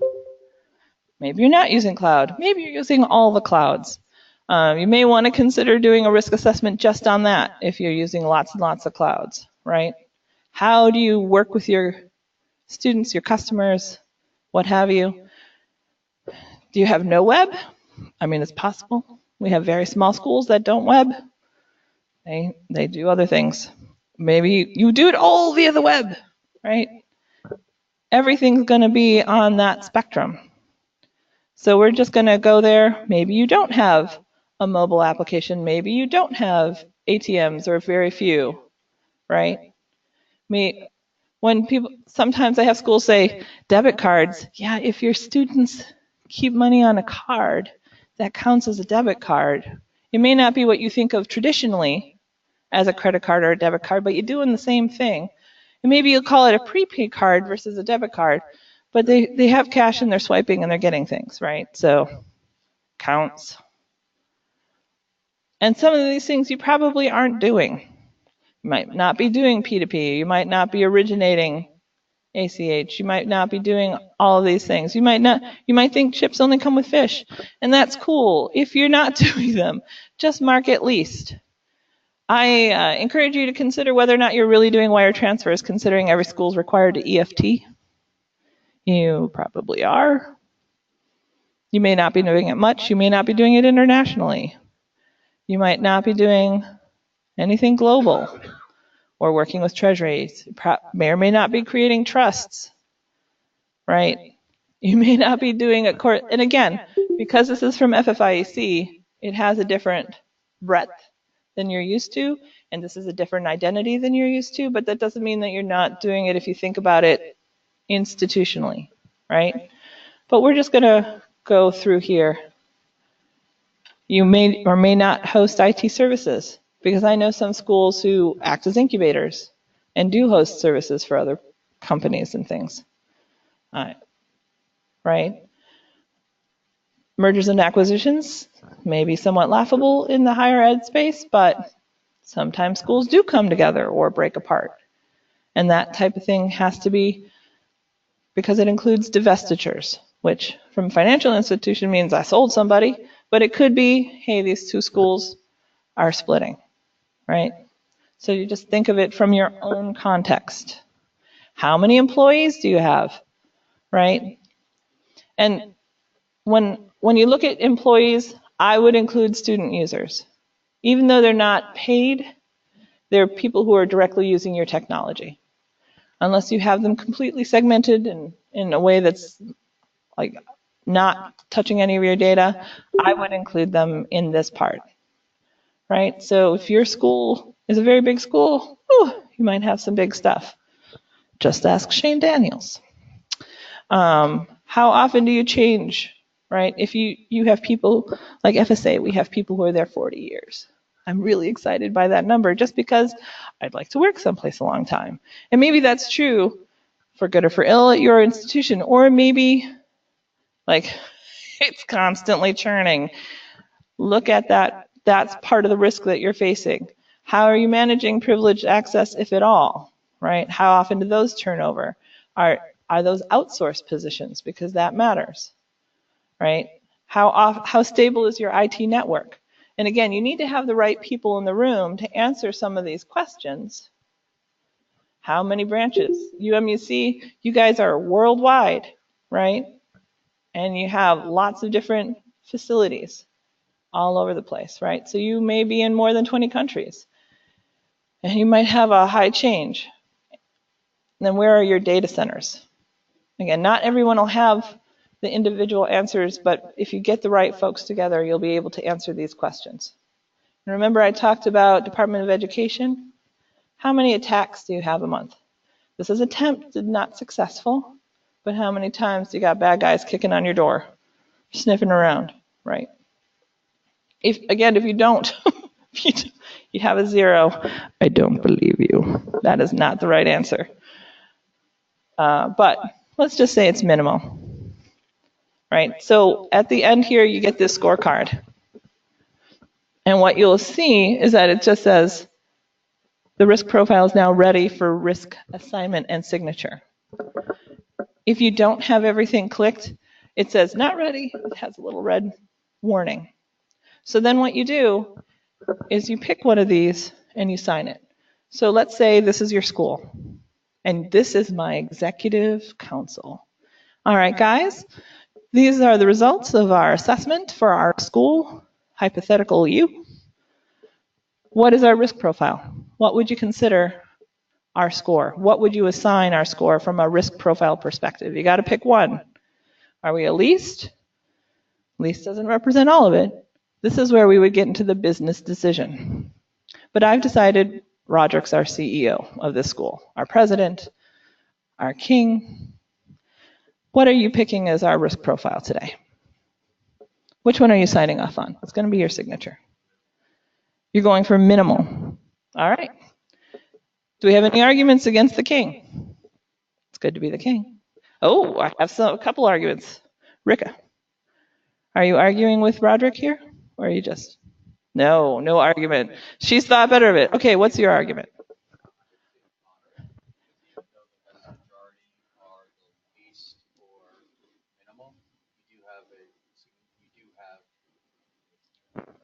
Noticeable amount that are in the higher quadrants as well. Sure. So, Roderick, are you willing to consider his argument and modify your position? He is the king, and he says you are exiled forever. And as much as we laugh, you know that your organizations are as political as anyone's, right? And this will happen. There will be arguments, and not everybody's opinion will be duly considered. I apologize in advance. So, we're going to go with minimal. From my perspective, all I want to see is that you have thought it through, that you've done the assessments. It doesn't have to be this assessment. This is just one of the ways. You could pay someone to do this. You could phone a friend, as long as it's done, and done stem to stern, right? So, if we had the right thing going here, we could sign it. So, in the form, this allows for a digital signature. And what that allows you to do when you sign it is that it, down in the scorecard, will tell you, all right, you've picked where you're supposed to be in that, you know, where you need to land with all of your security maturity. So this is a little lesson that we need to have digital signatures in order to use this form. And this computer doesn't have it, so I am failing you here. But never fear, we can continue with this part. So remember how we were mentioning that there are all these checkboxes. And then over here is it'll tell you whether or not you've achieved the baseline evolving intermediate. So again, this is just answering the question. And if you have all of it, you get a yes. And if you don't have all of it, it's a no. Right? So this is kind of like America's Got Talent or The Voice, whatever you want to consider it. So part of what I want you to consider is the level at which. So here, appropriate board committee, right? Does it go all the way up? And I don't want you to say, it goes to the managers. No, no, no. Where it goes matters, right? If it doesn't go to the board of directors or equivalent within your organization to the board, whatever your board is, then it's not happening.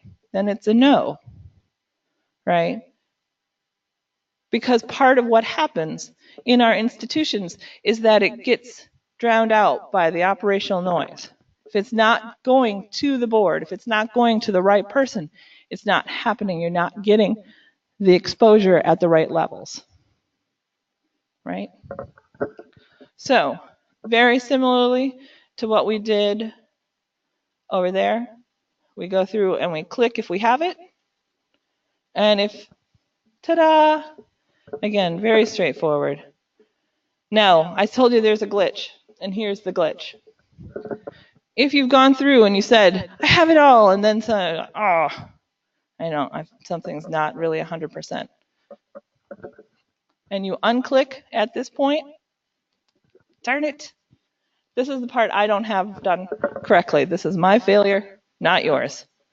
So, my request, since this is the problem, is make sure that you're at 100% before you click, right? Because, yeah, you can fake out the tool. Okay, great. Congratulations. But that won't help your situation.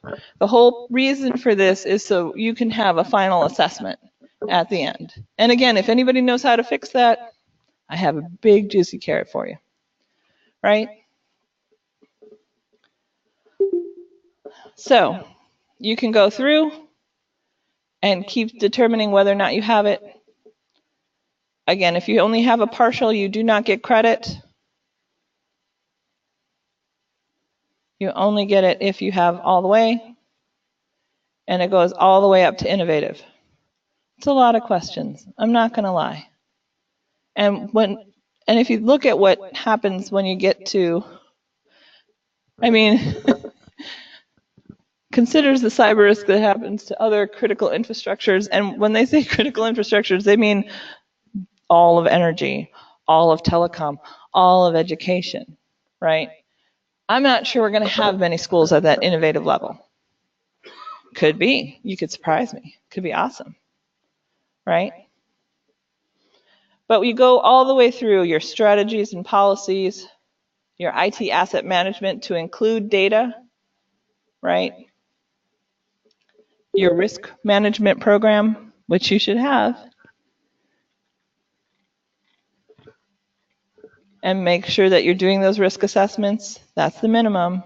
Whether or not you're audited, most of you are, right? How you're managing your staffing, whether or not they're trained, how you're developing your cyber culture specifically, how you're doing your threat intelligence, right? Because a part of the GLB is that you have put into place aspects for anticipated threats. So these would be the minimums, for example, making sure that you know what US CERT is, that you subscribe, that you're monitoring them, you use actual threat information other than USA Today, things like that. And some of these are very easy to do, right? Like to get to evolving, it's 4 things. And I know the font's very tiny there, but it's just because of the size of the box, right? So monitoring and analyzing, you should at least have a baseline, right? You should at least log your events. Make sure that they're reviewed and retained. Things like that. That, whether or not you have information security threats gathered and shared with the appropriate people. Again, USA Today is not the mechanism for that. Right? That if you have to contact law enforcement, that you know who it is, that you know who to call. not Ghostbusters, right? Information about threats is shared when required or prompted, right? Going all the way through. So there's a lot of these, and the mechanism is the same throughout, right? You click it if you got it, you don't click it if you don't. At the end, who wants to read 50 pages, right? That's why when I got to the end of mine, I was like, oh my God, I can't even believe how you manage your contracts. It matters. As we mentioned, how you do your ongoing monitoring. Incident management and resilience. How do you plan? Do you plan? How do you test? You should test. Relatively straightforward. Can you detect? Please at least have a baseline here. Please, please, please. I feel like I'm begging, but it's true. Do you respond? Do you mitigate? Do you escalate? Do you report? The answer is yes, right? So the scorecard is relatively straightforward. It's all that stuff that we were just looking at. And it'll tell you what you've achieved. So remember that first one I clicked all the way across? Clicked everything in it? That's what it looks like. Hey, you got all the way to innovative. Now, if that's the only thing you have, it'll tell you in your domain 1 you have a gap in your baseline. You have not fulfilled that circle. The way you would have is if you had at least baseline in everything. And then it would say, domain 1 baseline achieved, right? So it does the analysis for you. You don't, assuming you're not trying to trick it, and there is one way to trick it, and I've shown you that, and that's not clever, stop that, right? Same thing here. It'll tell you, have you gotten to baseline? Hey, you got 2 baselines, but you didn't get the third, so you still have a gap. You got all the way to evolving. You don't get credit to evolving because you don't have evolving in all 3. So the scorecard is relatively straightforward. It's not rocket science, it just saves you a step. It just makes it easier for you, right? Now, and it does it for all 5 domains. So, had there been a digital signature, that's the best part of a live demo. Had there been a digital signature, it would have tallied in here for you where you are. And one of the things that it adds in, that's not on the original one, are your gaps. When you don't even, because for whatever reason they hadn't considered when they did this tool that you might not make baseline. You might be sub-baseline. So I added that for you. You're welcome. And so, if you are in the blue zone, mission accomplished. From a best practices perspective, you have done everything you need to do, assuming that there's nothing below. And if you have some above, you're better than expected. That's great. Now, that's also an opportunity to not invest that much unless it makes business sense for you, right? If it's an area where you have high risk and you justifying it and it's like, you know what? Back to that risk profile, we decided we were minimal, but there was one part where we had a very high risk. And Roderick wasn't paying attention, but he was. And so we have one area that we're innovative because we're going to control that risk even though he doesn't really care, right? It may make sense to do that for your school, for your institution, for your organization, right? So you have all of that in place. And then the final digital signature is done by, in this case, King Roderick. And what that does is when you sign that and the digital signature works, then it's frozen. Everything is stored, can't be clicked on or off anymore, and then you just have it as a record in time. So what I recommend is that before that final signature, save a version. So if you want to go back and redo it, you have a version where you can be like, hey, we've improved, we've changed. I just don't want you to be surprised that, hey, we signed it. Oh, wait, now you have to start it all over again? Only if you sign that part. But that will be helpful because you will have shown that someone has signed off on it. Will you sign off on that one? Is that your signature there? No. He says no. Now, we're not to the point where we have like a SOX capability or, we're not doing that. But again, when I have a breach perspective, I'm calling the president. So it's my recommendation that the signature be the president, be the king, be whoever's in charge, whatever you call them, chancellor, god of death, whatever is your title, have that person sign off. And then that can create for you your gap analysis, what you need to do next, everything along that line. So that's how you use that tool. And if you have any questions, just go ahead and write them down there. And then next step, we're going to go over how to use the compliance framework next. So we're going to take another break, and I'm going to make this one a little, let's come back in 20 minutes so that I can get set up with the next part. Okay? Oh wait, we don't have that much time left. Okay, so I'm not going to give you a break. Sorry.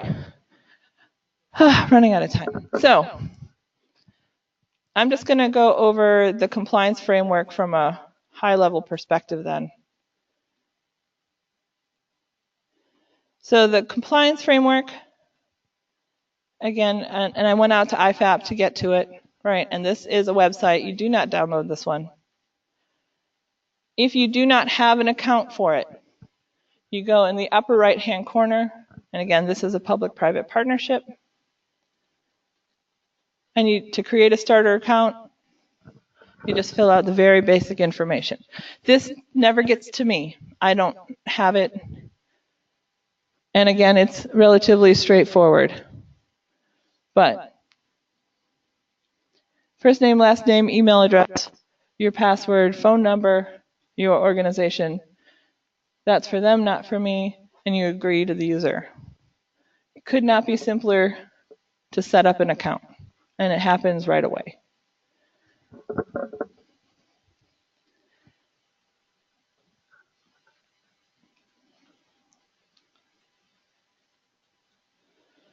Once you have that address, you go ahead and log in, and then what I have in there are several lists on a state-by-state basis. So what you would do, once you log in, and I don't have my credentials here, unfortunately, but what you do when you log in is you click your state, and then you compare what you had in that CAT tool to the control requirements, implicit and mandated, that are listed.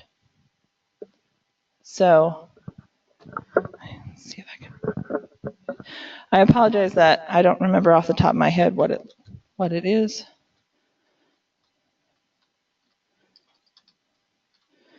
No, I'm not even spelling my own name correctly.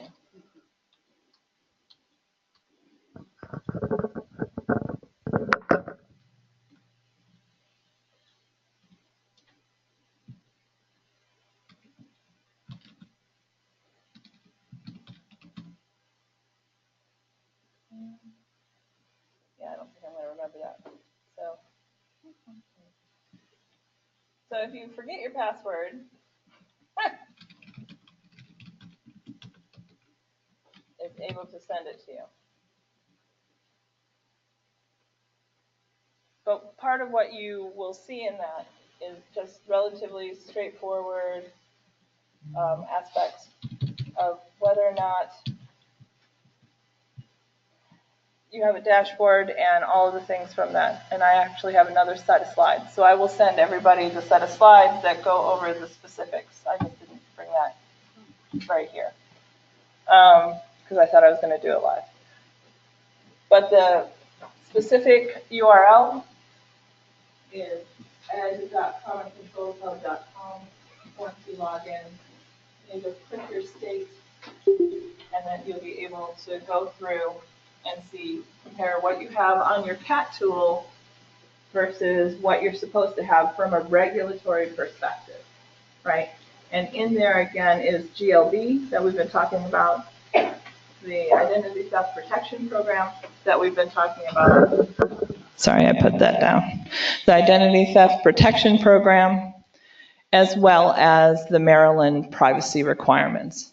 Now, as mentioned previously, there are some higher level regulations that you can add in, but those are premium content So that's your business decision whether or not you want to use that completely, and it can go all the way to an attestation portal, and you can, I mean, they have a lot.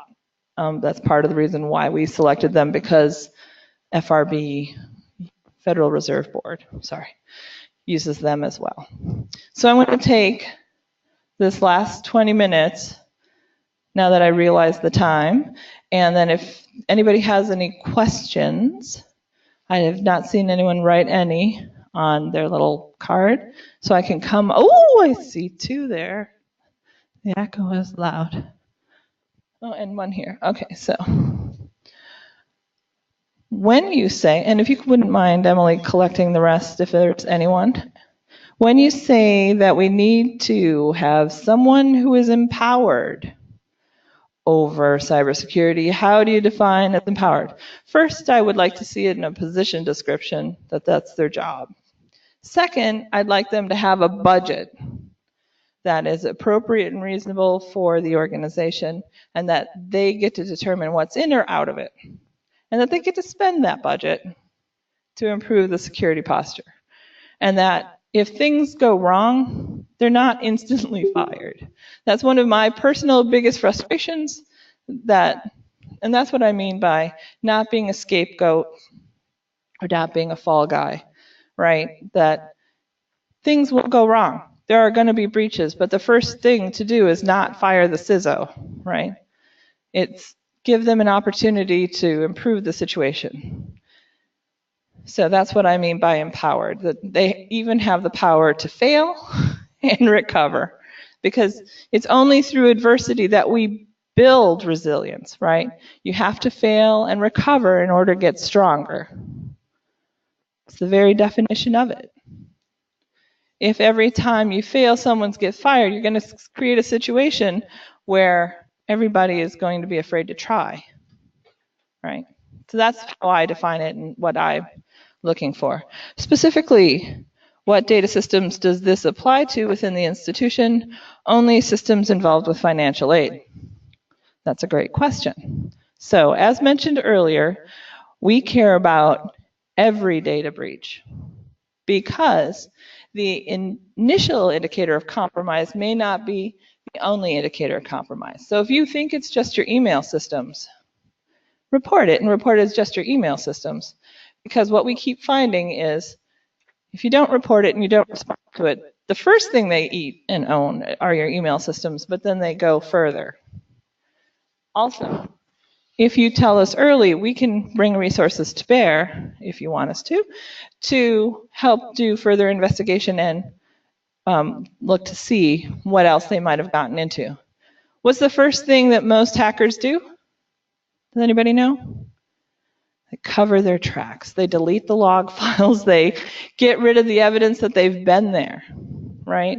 So just because you don't see anything in the logs doesn't mean they weren't there. In fact, the absence of logs is an indicator that they've been there. If you got a lot of empty logs, someone's eating your cookies out of the cookie jar. That's just part of what we see. All right, there were a couple more questions. I have one up on the screen. What does then constitute acceptable third-party compliance verification? So, third-party compliance verification, first off, you should have a compliant contract, which would mean that it's based off GLB, that, for example, they are to notify you of the breaches on the day that they happen, not 2 days later, that the roles and responsibilities are clearly defined, that they're actively overseen, managed, monitored, things along that line. And that's, I'm going to speak strictly from a cybersecurity compliance perspective.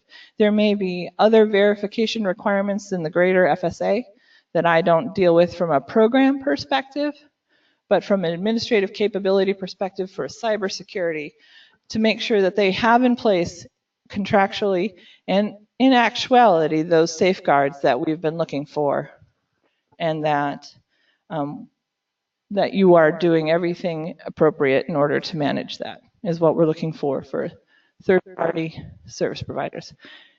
Prasad wants to be the presenter? I don't think we're going to do that. I did not say a third party can't be a foreign worker. What I said is, per the third party servicer, dear colleague letter 1501, it cannot be hosted in a foreign country, and it has to be owned by a U.S. citizen or a U.S. permanent resident. It cannot be owned by a foreign individual. They can be a foreign national, but they have to be here now. And this includes if you're an international school, can't be away.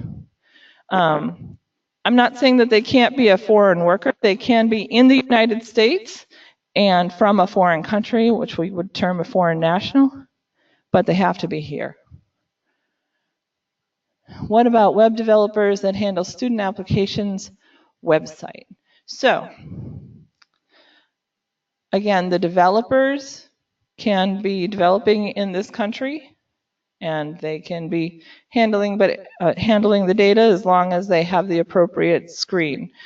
It doesn't say more than screen. It doesn't say full background clearance. But there may be things that are getting more in depth on that front, but not yet, if that makes any sense.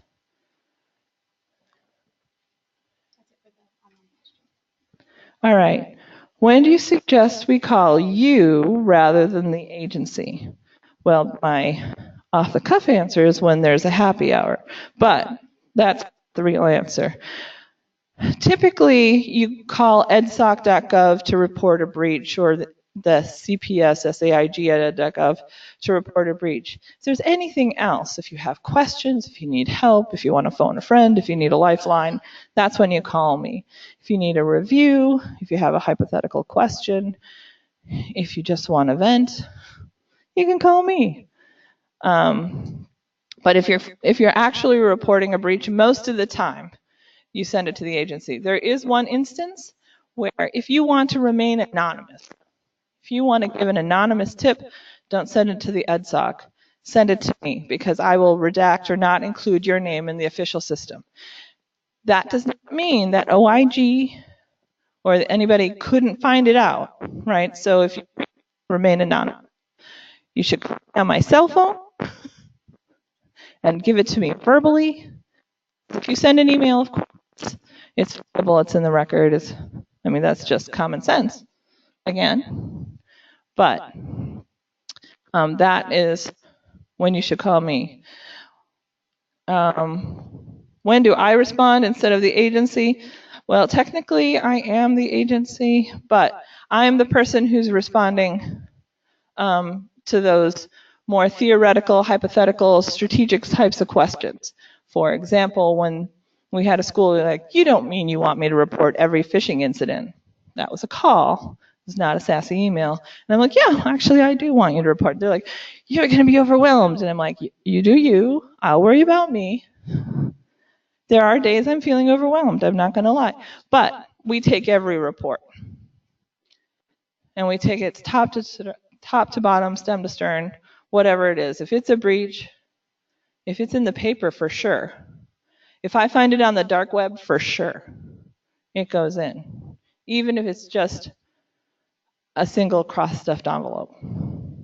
Paper matters, digital matters, storage. If you put your hard drive in a storage locker down by the bus station over by the river with a single padlock on and someone kicks it off and you don't have video and they steal 1 million records, happened, I get a report. And you and I then get to tussle about whether or not you know what data was even on it. Because you're going to have to, you can assert anything. And I'm going to pretend I'm from Missouri and say, show me. So it quickly gets to be a very fun dance. Especially if the hard drive itself is stolen and you never did a data inventory, hypothetically speaking, or a backup. Oh, there's another question. All right.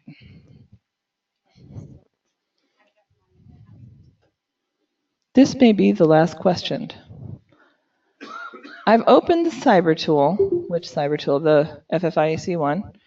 Cannot seem to download it, but I can save it as a PDF It is a PDF on Microsoft Edge, but then I can't check anything. What am I doing wrong? So what may be that you have macros turned off, things along that line, so I can send you a different copy, a different version, and we'll see if it comes across differently that way. But at least in the version I have, everything's clickable and signable. And then you just have to make sure that you have all of the services enabled to allow for digital signature, what have you, because it's definitely set up that way because I've done it about 1 million times. All right, another question. So I lied. It was not my last question. How will institutions be audited as part of another review scheduled random? At this time, it's included in the single audit, the A133 audit. And that guidance is scheduled to come out in February, but you have it in advance. And the reason we're giving it to you in advance is so you can prepare, and so you won't be part of the groundswell that said, what do you mean? Right? Because I still have schools who are like, we're not under GLB, we're not a financial institution, and then I get to answer all of these questions along with, that's not a breach. It is a breach, and this is why, per these definitions. So this just saves you and I a lot of time on that very bad day where we have to work together in order to help you overcome your immediate incident response and then your eventual incident recovery. A133, your single audit. Now, depending on if you're a public or private or proprietary institution, that happens at different times. It is my understanding, and I'm not the expert, that private institutions, not-for-profits, get it almost every year. Public institutions get it maybe every other year, and proprietary, it's as determined by OIG. So it's not up to me. But they're going to be held to the same guidance, is my understanding. So I did have a question earlier about data privacy. And one of the things I suggested to Emily is that we have Department of Education's Chief Privacy Officer come. There's been a lot of questions lately, and I'll tell you what I know about data privacy. And it's all based off of the changes in HEA. You've heard of HEA? Probably sure you have. So there was a recent language change that affected when you can share data. And right now, the primary use of it is for Title IV financial aid administration only. So I know FSA has been getting a lot of questions from Department of State, which wants to give out aid to Pell Grant recipients, and HHS that uses this information to determine SNAP eligibility, and other private organizations that would like to have this data. And the guidance I'm hearing is that they may not have it from the school, that the school may not share that with other organizations, even if the student consents. So, the argument that I'm hearing right now, and there has not been a final determination, so you can go out to the Privacy Technical Assistance Center and ask them the question. And I recommend you work with them a lot because they're awesome. But what I'm hearing them say is, if the data is requested by the student and given to the student, that's okay. And then they can direct their data to whomever they like. Because once it leaves the school and goes to the student, it's in the student's hands. And we know our students and what they share their data with, and it seems to be everybody, right? And so you may or may not have a question. Now, there's a different question that I was asked, which is, what about research? And my understanding is, even in the aggregate, you should be careful. And I would clear it with a Privacy Technical Assistance Center before I talk to anybody. Because I'm having schools ask me questions like, hey, we have these people and they're used to just taking data and research. And I'm like, I would never do that. I would make them talk about what they're taking, how they're using it, make sure it's good, make sure how they're storing it, who they're sharing it with is all clear, documented, and cleared by the Privacy Technical Assistance Center. I am not a privacy person. I'm a security person. I'm all about the no. I got a big no, and I like to use it, among other things. So when in doubt, I clear it. And I know that this has been an apology as policy type of approach previously, but I wouldn't do that right now, especially right now. And if they come out with better guidance than that, follow it, because I again, am not an expert in here. I just get to eavesdrop on a lot of these conversations, and I know a lot of people are very frustrated right now about data privacy and data sharing. And they thought there was a research exception, and that's not apparently 100% true. So I would just make sure. And they have a email address, which I will send to everybody because I don't remember it off the top of my head. But I think it's like studentprivacy@ed.gov, something along that line, which would make sense. It's much better than our email address. But if you have any questions, I would ask them because, again, I can tell you what I've heard. That doesn't mean that that's the final authoritative answer. That means I'm the weakest link, and I appreciate that. But I do know that it's up to the hill and everybody's upset because of how the legislation was written. Specifically, that's determining what is and is not legal. And that's where the rub is, about the legality of it. And of course, we always want you to follow the law, don't speed, eat fewer carbs, all the good things. Eat more bacon.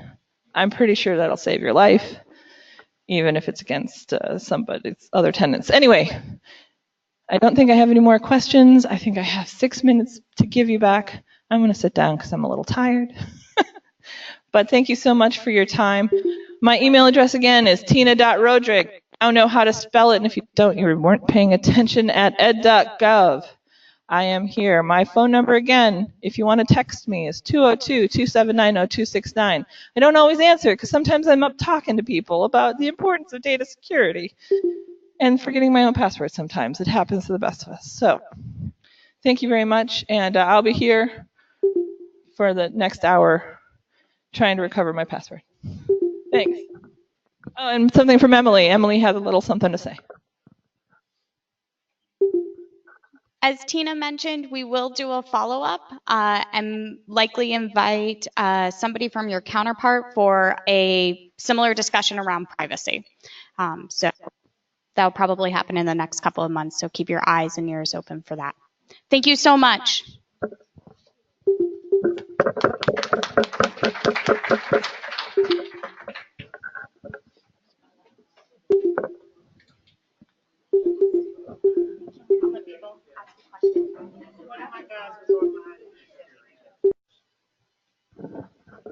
All right, so when you come out to this program, you go ahead and you sign in once you have created an account.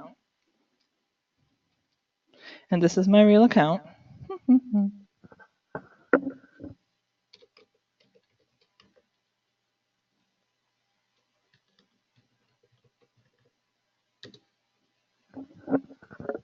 And then you go ahead and log in.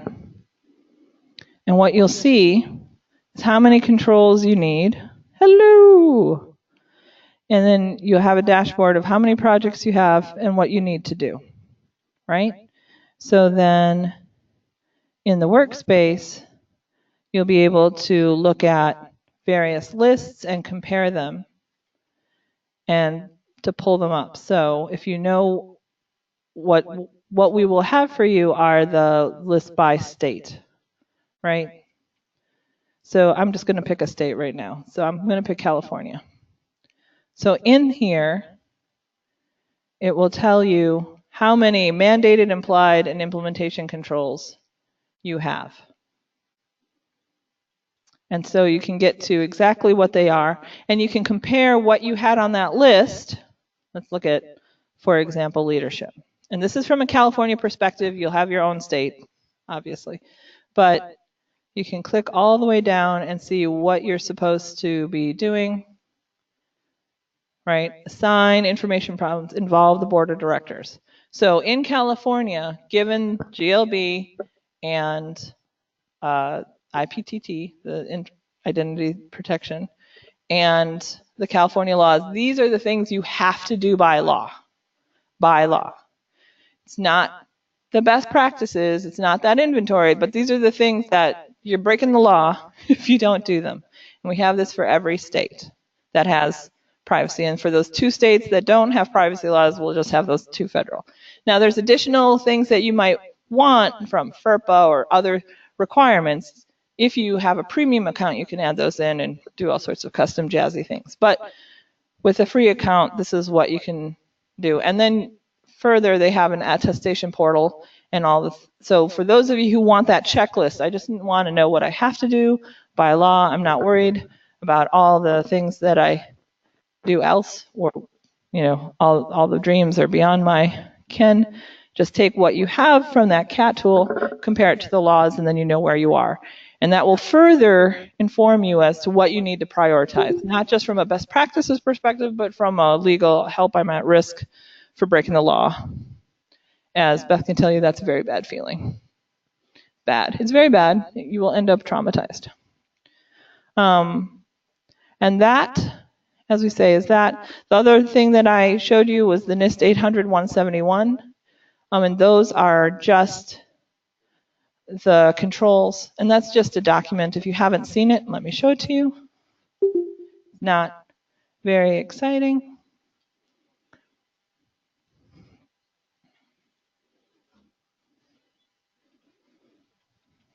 So you can just do a local download of this, and it just tells you how to do everything. Again, copious spare time, lots of reading, nothing very exciting. But if you don't know what those things are that you need to do, here they are. And it tells you down to the nth iteration as to what it means, and it has cross-references for everything else. It defines controlled information, like really.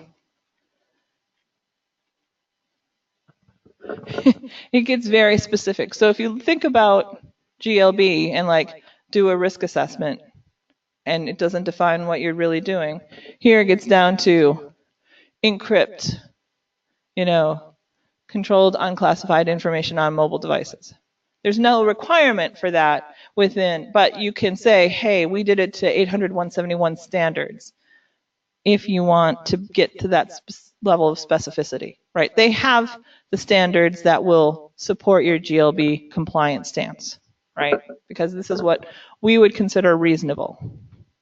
So if it says you got to have an information program, it'll tell you in here what should it specifically be in an information security program if you're worried or you don't know or you don't understand.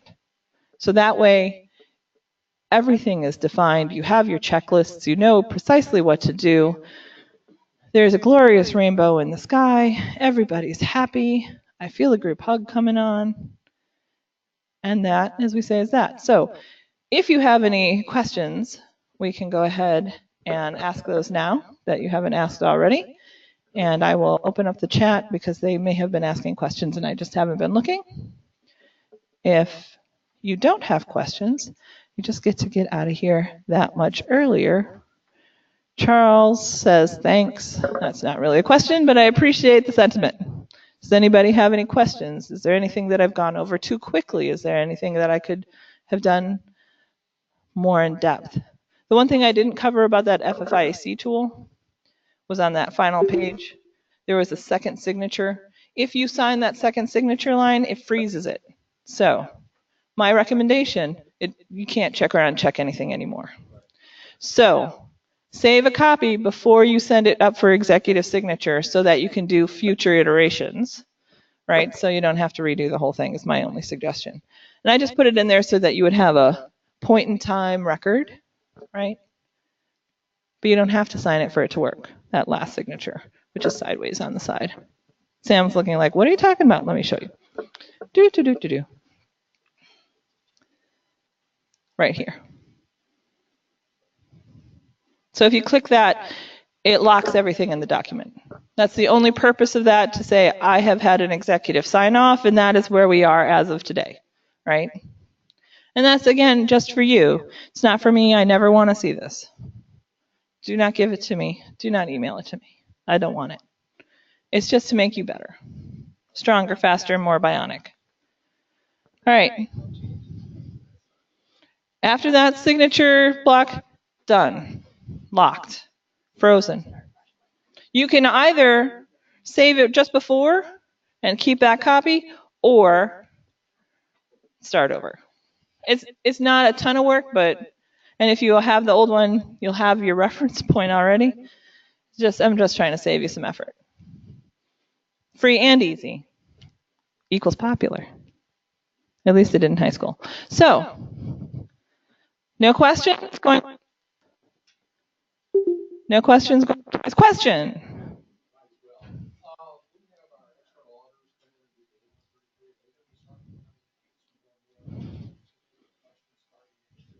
The question is, will the A133 auditors start asking these questions? And the answer is, after February, yes. That is when that draft language becomes final language, and that is exactly the audit that I'm referring to. That does not reference a program review or audit as done by FSA. People keep getting confused because there's two. This is specifically the A133 audit, which not everybody has every year, but that's where it comes in. So yes, that is a good question, and I'm happy to provide that answer. I have another question. Denise.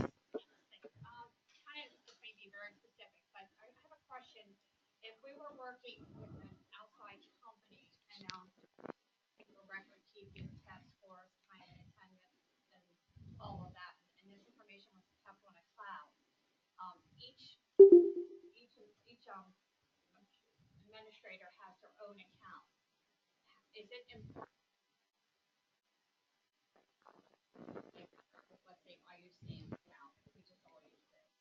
So the question is, if you have provided your information to a cloud provider, should you have unique accounts on a per person basis, or can you have group accounts? I've paraphrased. My answer is, I would never want to be fired because Sam did something terrible with your account, and I've known people where that's happened. It is a best practice to have unique accounts for everyone. Further, it is important to know where you log in, because what I see from an FSA perspective, specifically with like FSA accounts, let's say Sam and Denise are the financial aid administrators for your company, for your school. And Denise is hacked, has a keystroke logger. She put a thumb drive where she shouldn't. We won't discuss why. And Denise goes from several computers. Well, we keep going to her work computer, checking it for a keystroke logger. There's nothing there. But Denise is logged in from multiple things, and we keep seeing multiple attacks from Denise. And the school keeps trying to prove that it's clean, but they don't know about those other places Denise has been or where she's put that thumb drive. Suddenly, with the school, we've 3 attacks in a month, and we've turned off your Title 4.8 because your program to include external devices, which is one of the risk areas, is not managing your cybersecurity.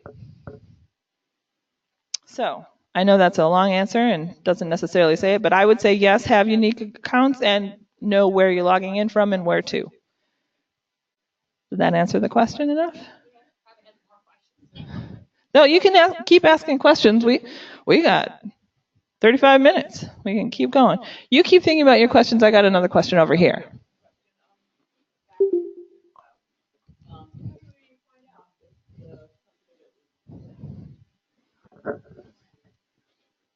So how do you find out if the cloud that you're using is secure? There are companies that do cloud risk assessments. There's one that I can think of that I used to know that will do that for free if you're a big enough thing. They have a cloud risk assessment tool. That company is called cyphercloud.com. They have a policy-based on-the-fly encryption tool, and they'll just tell you how risky a cloud is if you use that tool.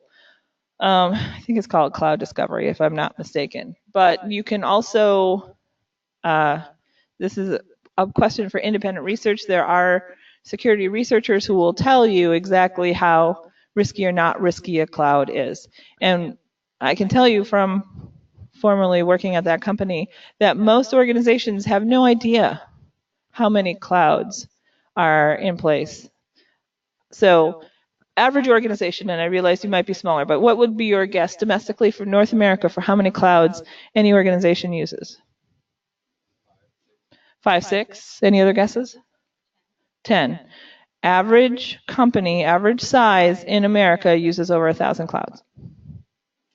Because Gmail, like there's so many clouds out there nowadays.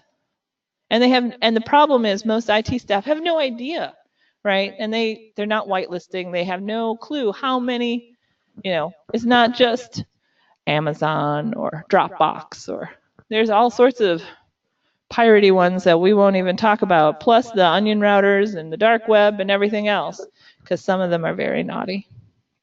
And I don't recommend you ever go there, because much like other things, when you see them, they see you. And I would not recommend going out there. And certainly not on any equipment that you love.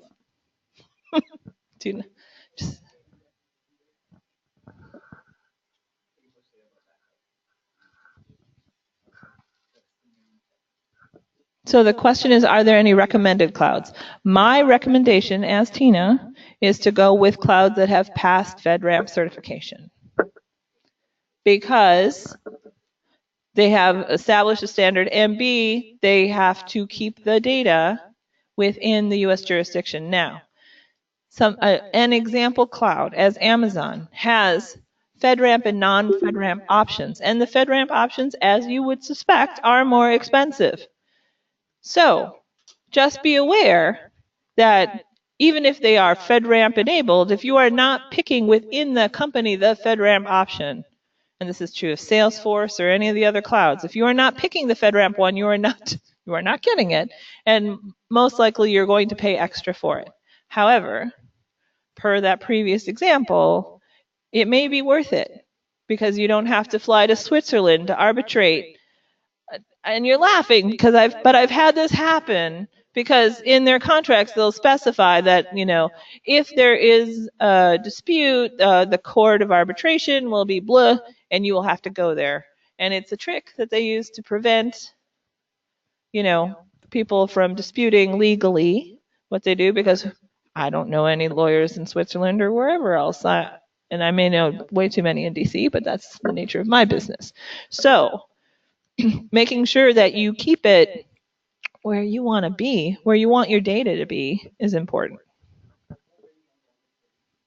Or where you want to go on vacation. Excellent point. I hadn't considered that. I will cause a breach in Switzerland so that I can get a trip to Zurich. Woohoo! It is a business write-up. It's completely claimable. I am not from the IRS. I cannot actually ascertain that. But, anything is if you want to be naughty.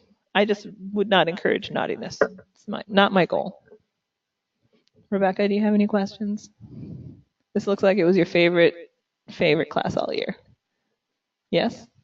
She says no. That's okay. Any other questions? Going once?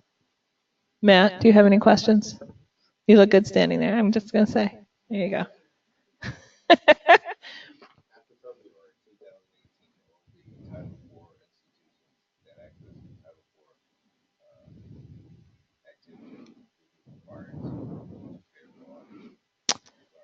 So, short answer is, since 2002, and it went into effect in 2003, every school was supposed to already have this. This is not new news. However, starting in about February 2018, assuming OMB doesn't kank it, because they kanked it last year, because I tried to do this last year, the auditors that you pay for A133 single audits will now have this in their compliance supplement. And so, this is a very long answer, but depending on when you get an audit to that standard from OMB or to OMB standards, yes.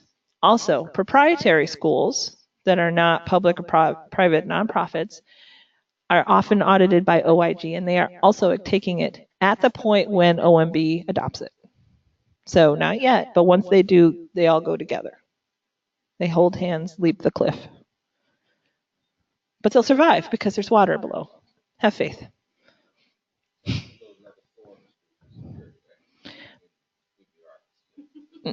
I'm not trying to inject bureaucracy. I apologize if it feels that way. If anything, I'm trying to give you as many free tools so that A, you don't need to have a computer science degree, and B, that you can do it for as little money as possible, or at least know exactly how bad off you are.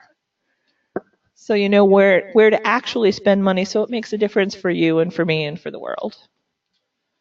Because spending money on audits and assessments will just tell you exactly how insecure you are. It won't necessarily make you more secure. That's my personal philosophy. I know that there's a whole industry around that, and I'm not trying to be a mean person. They have their place. But when you're small and you have people wearing 18 hats, one less thing you have to spend money on is great, even if it isn't as pretty as it could be. And someone was like, why did you use that color blue? And I'm like, is that really what's important? Do we really need to talk about color and design? It was just a color I liked that day. That's really all that came to it. I thought it'd be nice if it had, distinction between it. We can change it to any color you want. You're welcome to. It's just a PDF. But, and again, if there are best practices, if there are tools, things that would make your life easier or better, the one thing I don't have that I have been asked for are templates, like GLB templates. Like if I fill in my words in this thing, then I have it, right? So I don't have that because I would need one for multiple sizes, and also my concern is malicious compliance. Tina said I just need to do this, and then I'm done. Ha.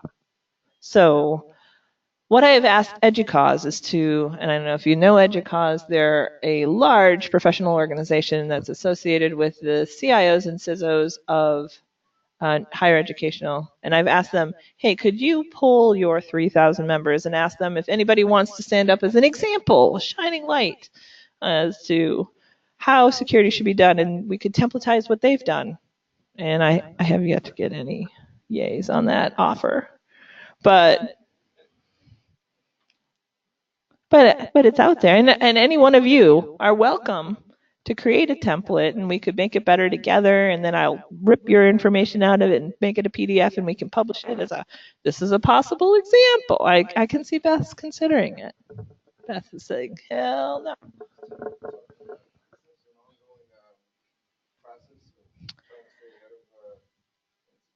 Sam, I want to give you a gold star right now. Security is not a destination. It is a journey.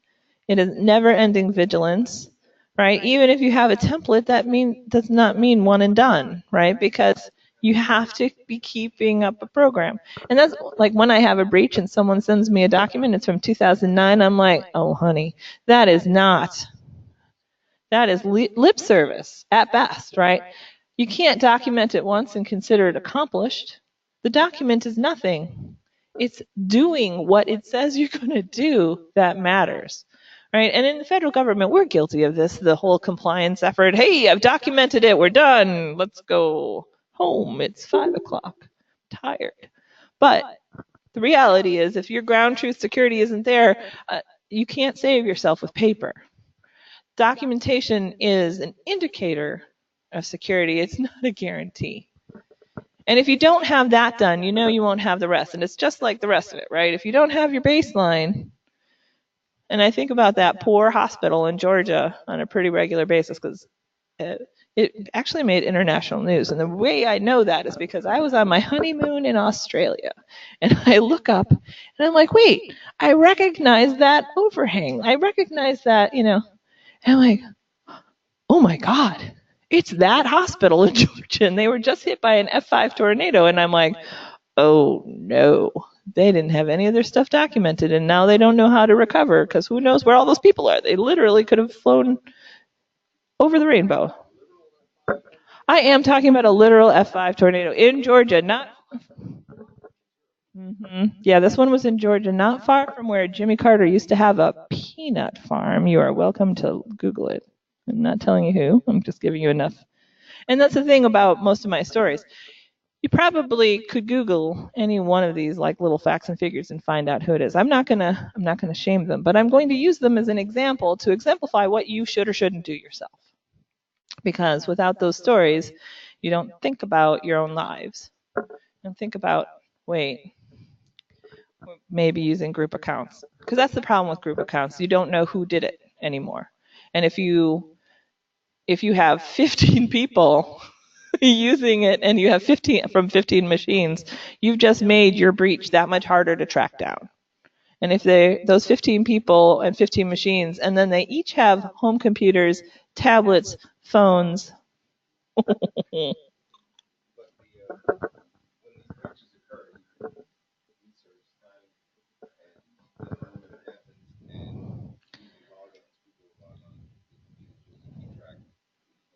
If it's a computer that I have that access to. So sometimes what I see, especially if it comes from a dark web, is that at some point in the past, as detected on this date, this happened. But I don't know if that's when it happened or if that's when it was found. I don't know. And when it's an attack on FSA, I know that it came from this IP address, right? But if it's something like they were at home at Verizon, I know someone at Verizon attacked me from this IP address on this day. So and if they don't have, not to overcomplicate this, but if they don't have like NTP, I don't know that I can even trust that time or that day, right? So if you change your device to say that it's 1999, don't you want to go? Sometimes, depending on how you're doing it, that's the report. And then I think that I need a DeLorean with a flux capacitor because I'm being attacked by Doc Brown. Right. Right. And one of the requirements, if you go into some of the technical things, is using network time protocol and making sure all your devices are referencing the same time. Because let me tell you, as you know from your own personal phones and kitchen clocks and television, they don't always say the same time. And when you're trying to correlate 17 or 17,000 attacks, the time really matters because you don't know if you're looking at the correlation of one attack that's hitting multiple boxes or if you're looking at 17 attacks from 17 places. And again, I'm not trying to make you cyber experts. We'd need a little more time. But just think about your Lego things, right? All of the things I've given you are the building blocks so that you can have a plane. Follow the instructions. If you don't have the parts, find the parts. Phone a friend, call me. You can do it. I know you can. I've done it 6 to 12. It's what's written on there. Anybody can click and go, but first you have to want to do it and you have to participate because I get a lot of sassy letters from people who don't. Then, once you're trying, you have to follow the right set of instructions. Don't give me a boat when I'm asking for a plane. Don't give me an assembly of parts on the table and say, look, it's a security program. You know and I know that's not it. That doesn't look anything like a plane. It looks like parts, right? And then, even if you have a plane, making sure that it's doing the things planes should do. You have an information security program, it's assembled, but is it flying? Are you using it? Is it part of your day-to-day, or is it just like an example of a plane? And it's never really going to go anywhere, and it doesn't have fuel in it, and no one's ever flown it, and nobody's certified to be a pilot. It's a sad day. And I can tell, just as you can tell, I can tell by looking, right? When I call your school and nobody knows who's in charge of cyber, that shows, right?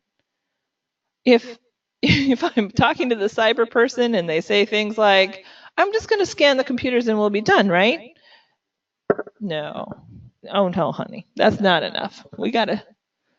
If you send it from someone and I ask to see their security credentials and you send me the fact that they went to a Cisco class once back in 2002 and it wasn't even having to do with security, I'm going to know because I'm going to ask these questions and the front falls apart quickly. Mostly what I'm looking for is people to care. I want to say a different phrase and I'll be nice about it, but just to care, to give a yes. Because what I see a lot of bigger schools in particular, where they spend more on landscaping than they do on cyber. There's a lot of plants, but there's even more data. And if they say they can't afford it, I'm like, well, take it out of your president's salary. They never like that answer. But it's true. It's not that they don't have money. It's just that they're not prioritizing this. And honest to God, if they have $7 and they spend 50 cents, I'm happy, right? But if they have 700 million and they're spending 50 cents, I'm going to ask them, is that really reasonable? Are you really doing everything you could and should? And I have lists. I have checklists. Let's go over that together. Now, the other thing is, let's say that someone cares about this deeply, like Secretary DeVos, and you guys want to have a sit down, or you bring back this data and they don't believe you, because that happens a lot.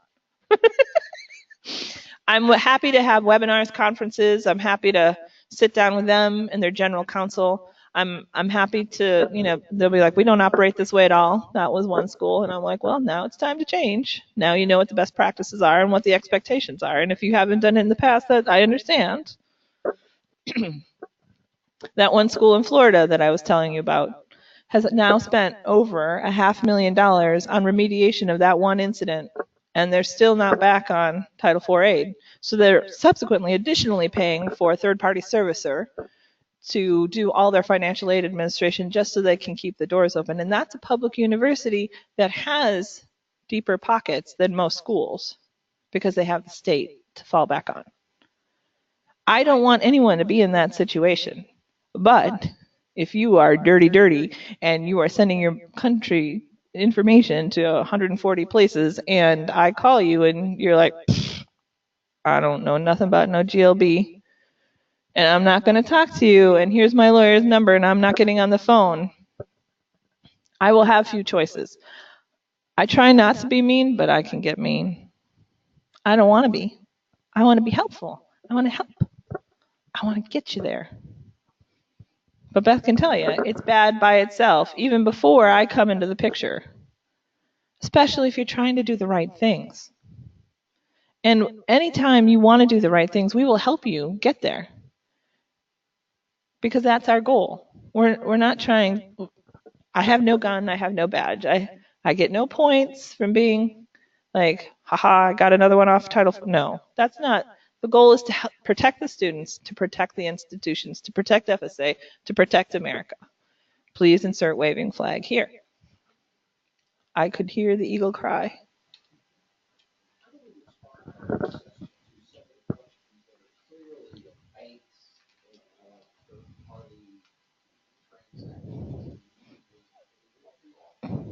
But you would do some. If it's a risk perspective, just put least. And if it's something that doesn't apply, like clearly doesn't apply, right? I have no problems with you saying that you have it if it's something like, we do ACH, blah, blah, blah. But most of the controls aren't like that, right? Most of the controls are like your board reviews your security program annually, right? It does. That's from the risk one, right? From that one, least, right? If you don't have ATMs, least. And that's part of the reason why I filled out, for this group, I filled out so many with least, right? And really, in that perspective, I want you to kind of ignore the leasts when you do it, which is what Sam did. He took it up a couple notches, because it just really means, nah, I don't got that, right? So then where's really your risk?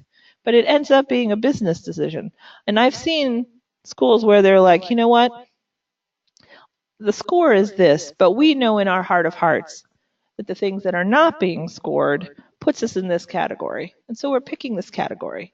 Cool. There was no wrong answer, right? I didn't say, do you really want that? I just said, does anyone have an argument? Because it's your data and your school, right? Where are you? You know whether or not you have wireless. I'm not going to be like, someone had a cell phone on the left front corner of the lobby. No. It's what you do as an organization. There's no gotchas here. It's all, let's be safe. Just like fire safety, just like public safety. I don't want anyone to get burned.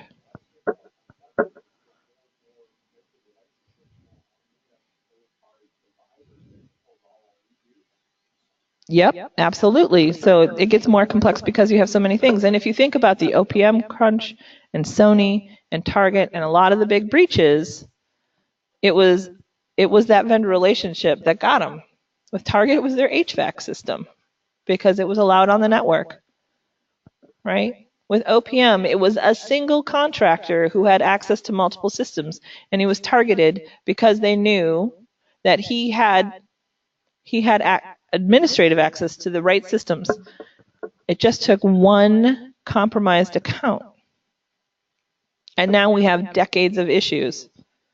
And the thing, like, for example, with the OPM, you might, and OPM is probably a specific example, but if you don't know, OPM, for example, does all of the background clearances for everyone who is not DoD and not intelligence community. So, fast forward, 20 people walk into a room on a delegation and they have dossiers on 18 of the civilian side folks, and there's 2 other people. They now know who is probably DoD or IC. So this sort of stuff can be used for a negative intel as well as other stuff. Do we have more questions from over there? How and where do we access these slides? Well, you would have to use PowerPoint. But I have already sent them to Jackie and Emily, and they will send them out. I also have another set of slides that I'm going to send to them that they'll send out that is just backup for the compliance framework, how to use it. And there's also on that website a how-to guide in case you really liked it.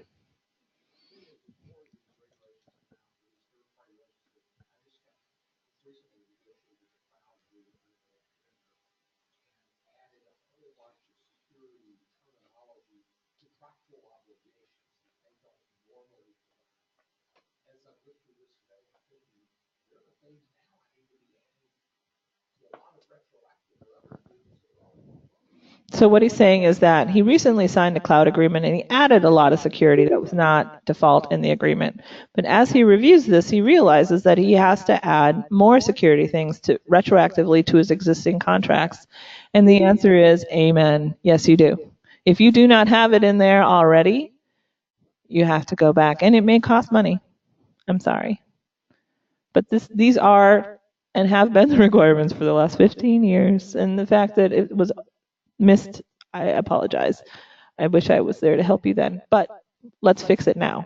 Because like that school that I was telling you about when I'm like, your contracts are all wrong. And I'm not a lawyer. I've never been to law school. I might have walked in front of a few. But it's just common sense, right? If you have to report to me on the day of detection and your contract says that they have 2 days to tell you if there was a breach, that math doesn't add up. If I tell you you have to be GLB compliant and they're using ISO 27001, it's a beautiful standard, but it's the wrong plane. It's the wrong standard. And I see that sort of stuff all the time. And they'll be like, it's better. I'm not arguing that. It is better. But unless you're going to tell me how you're doing it with 2701 to GLB, it's the wrong plane. It's a boat. It's a helicopter. It's not what I'm asking for.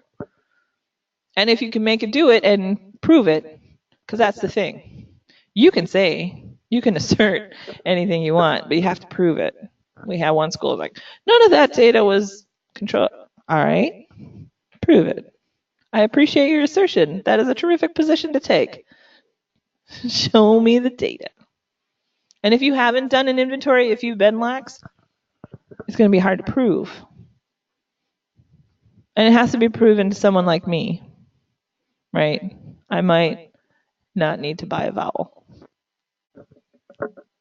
right? I might get cranky. All right, do we have any other questions? Does anyone want to go to Bethesda? I'm just kidding. I'm just planning to go to Bethesda to hang out, so I don't really care. Yeah, well, I actually live in Stafford, Virginia, so driving Bethesda is better than there. So, all right, Emily, they are yours. Thank you. We'll leave on that note.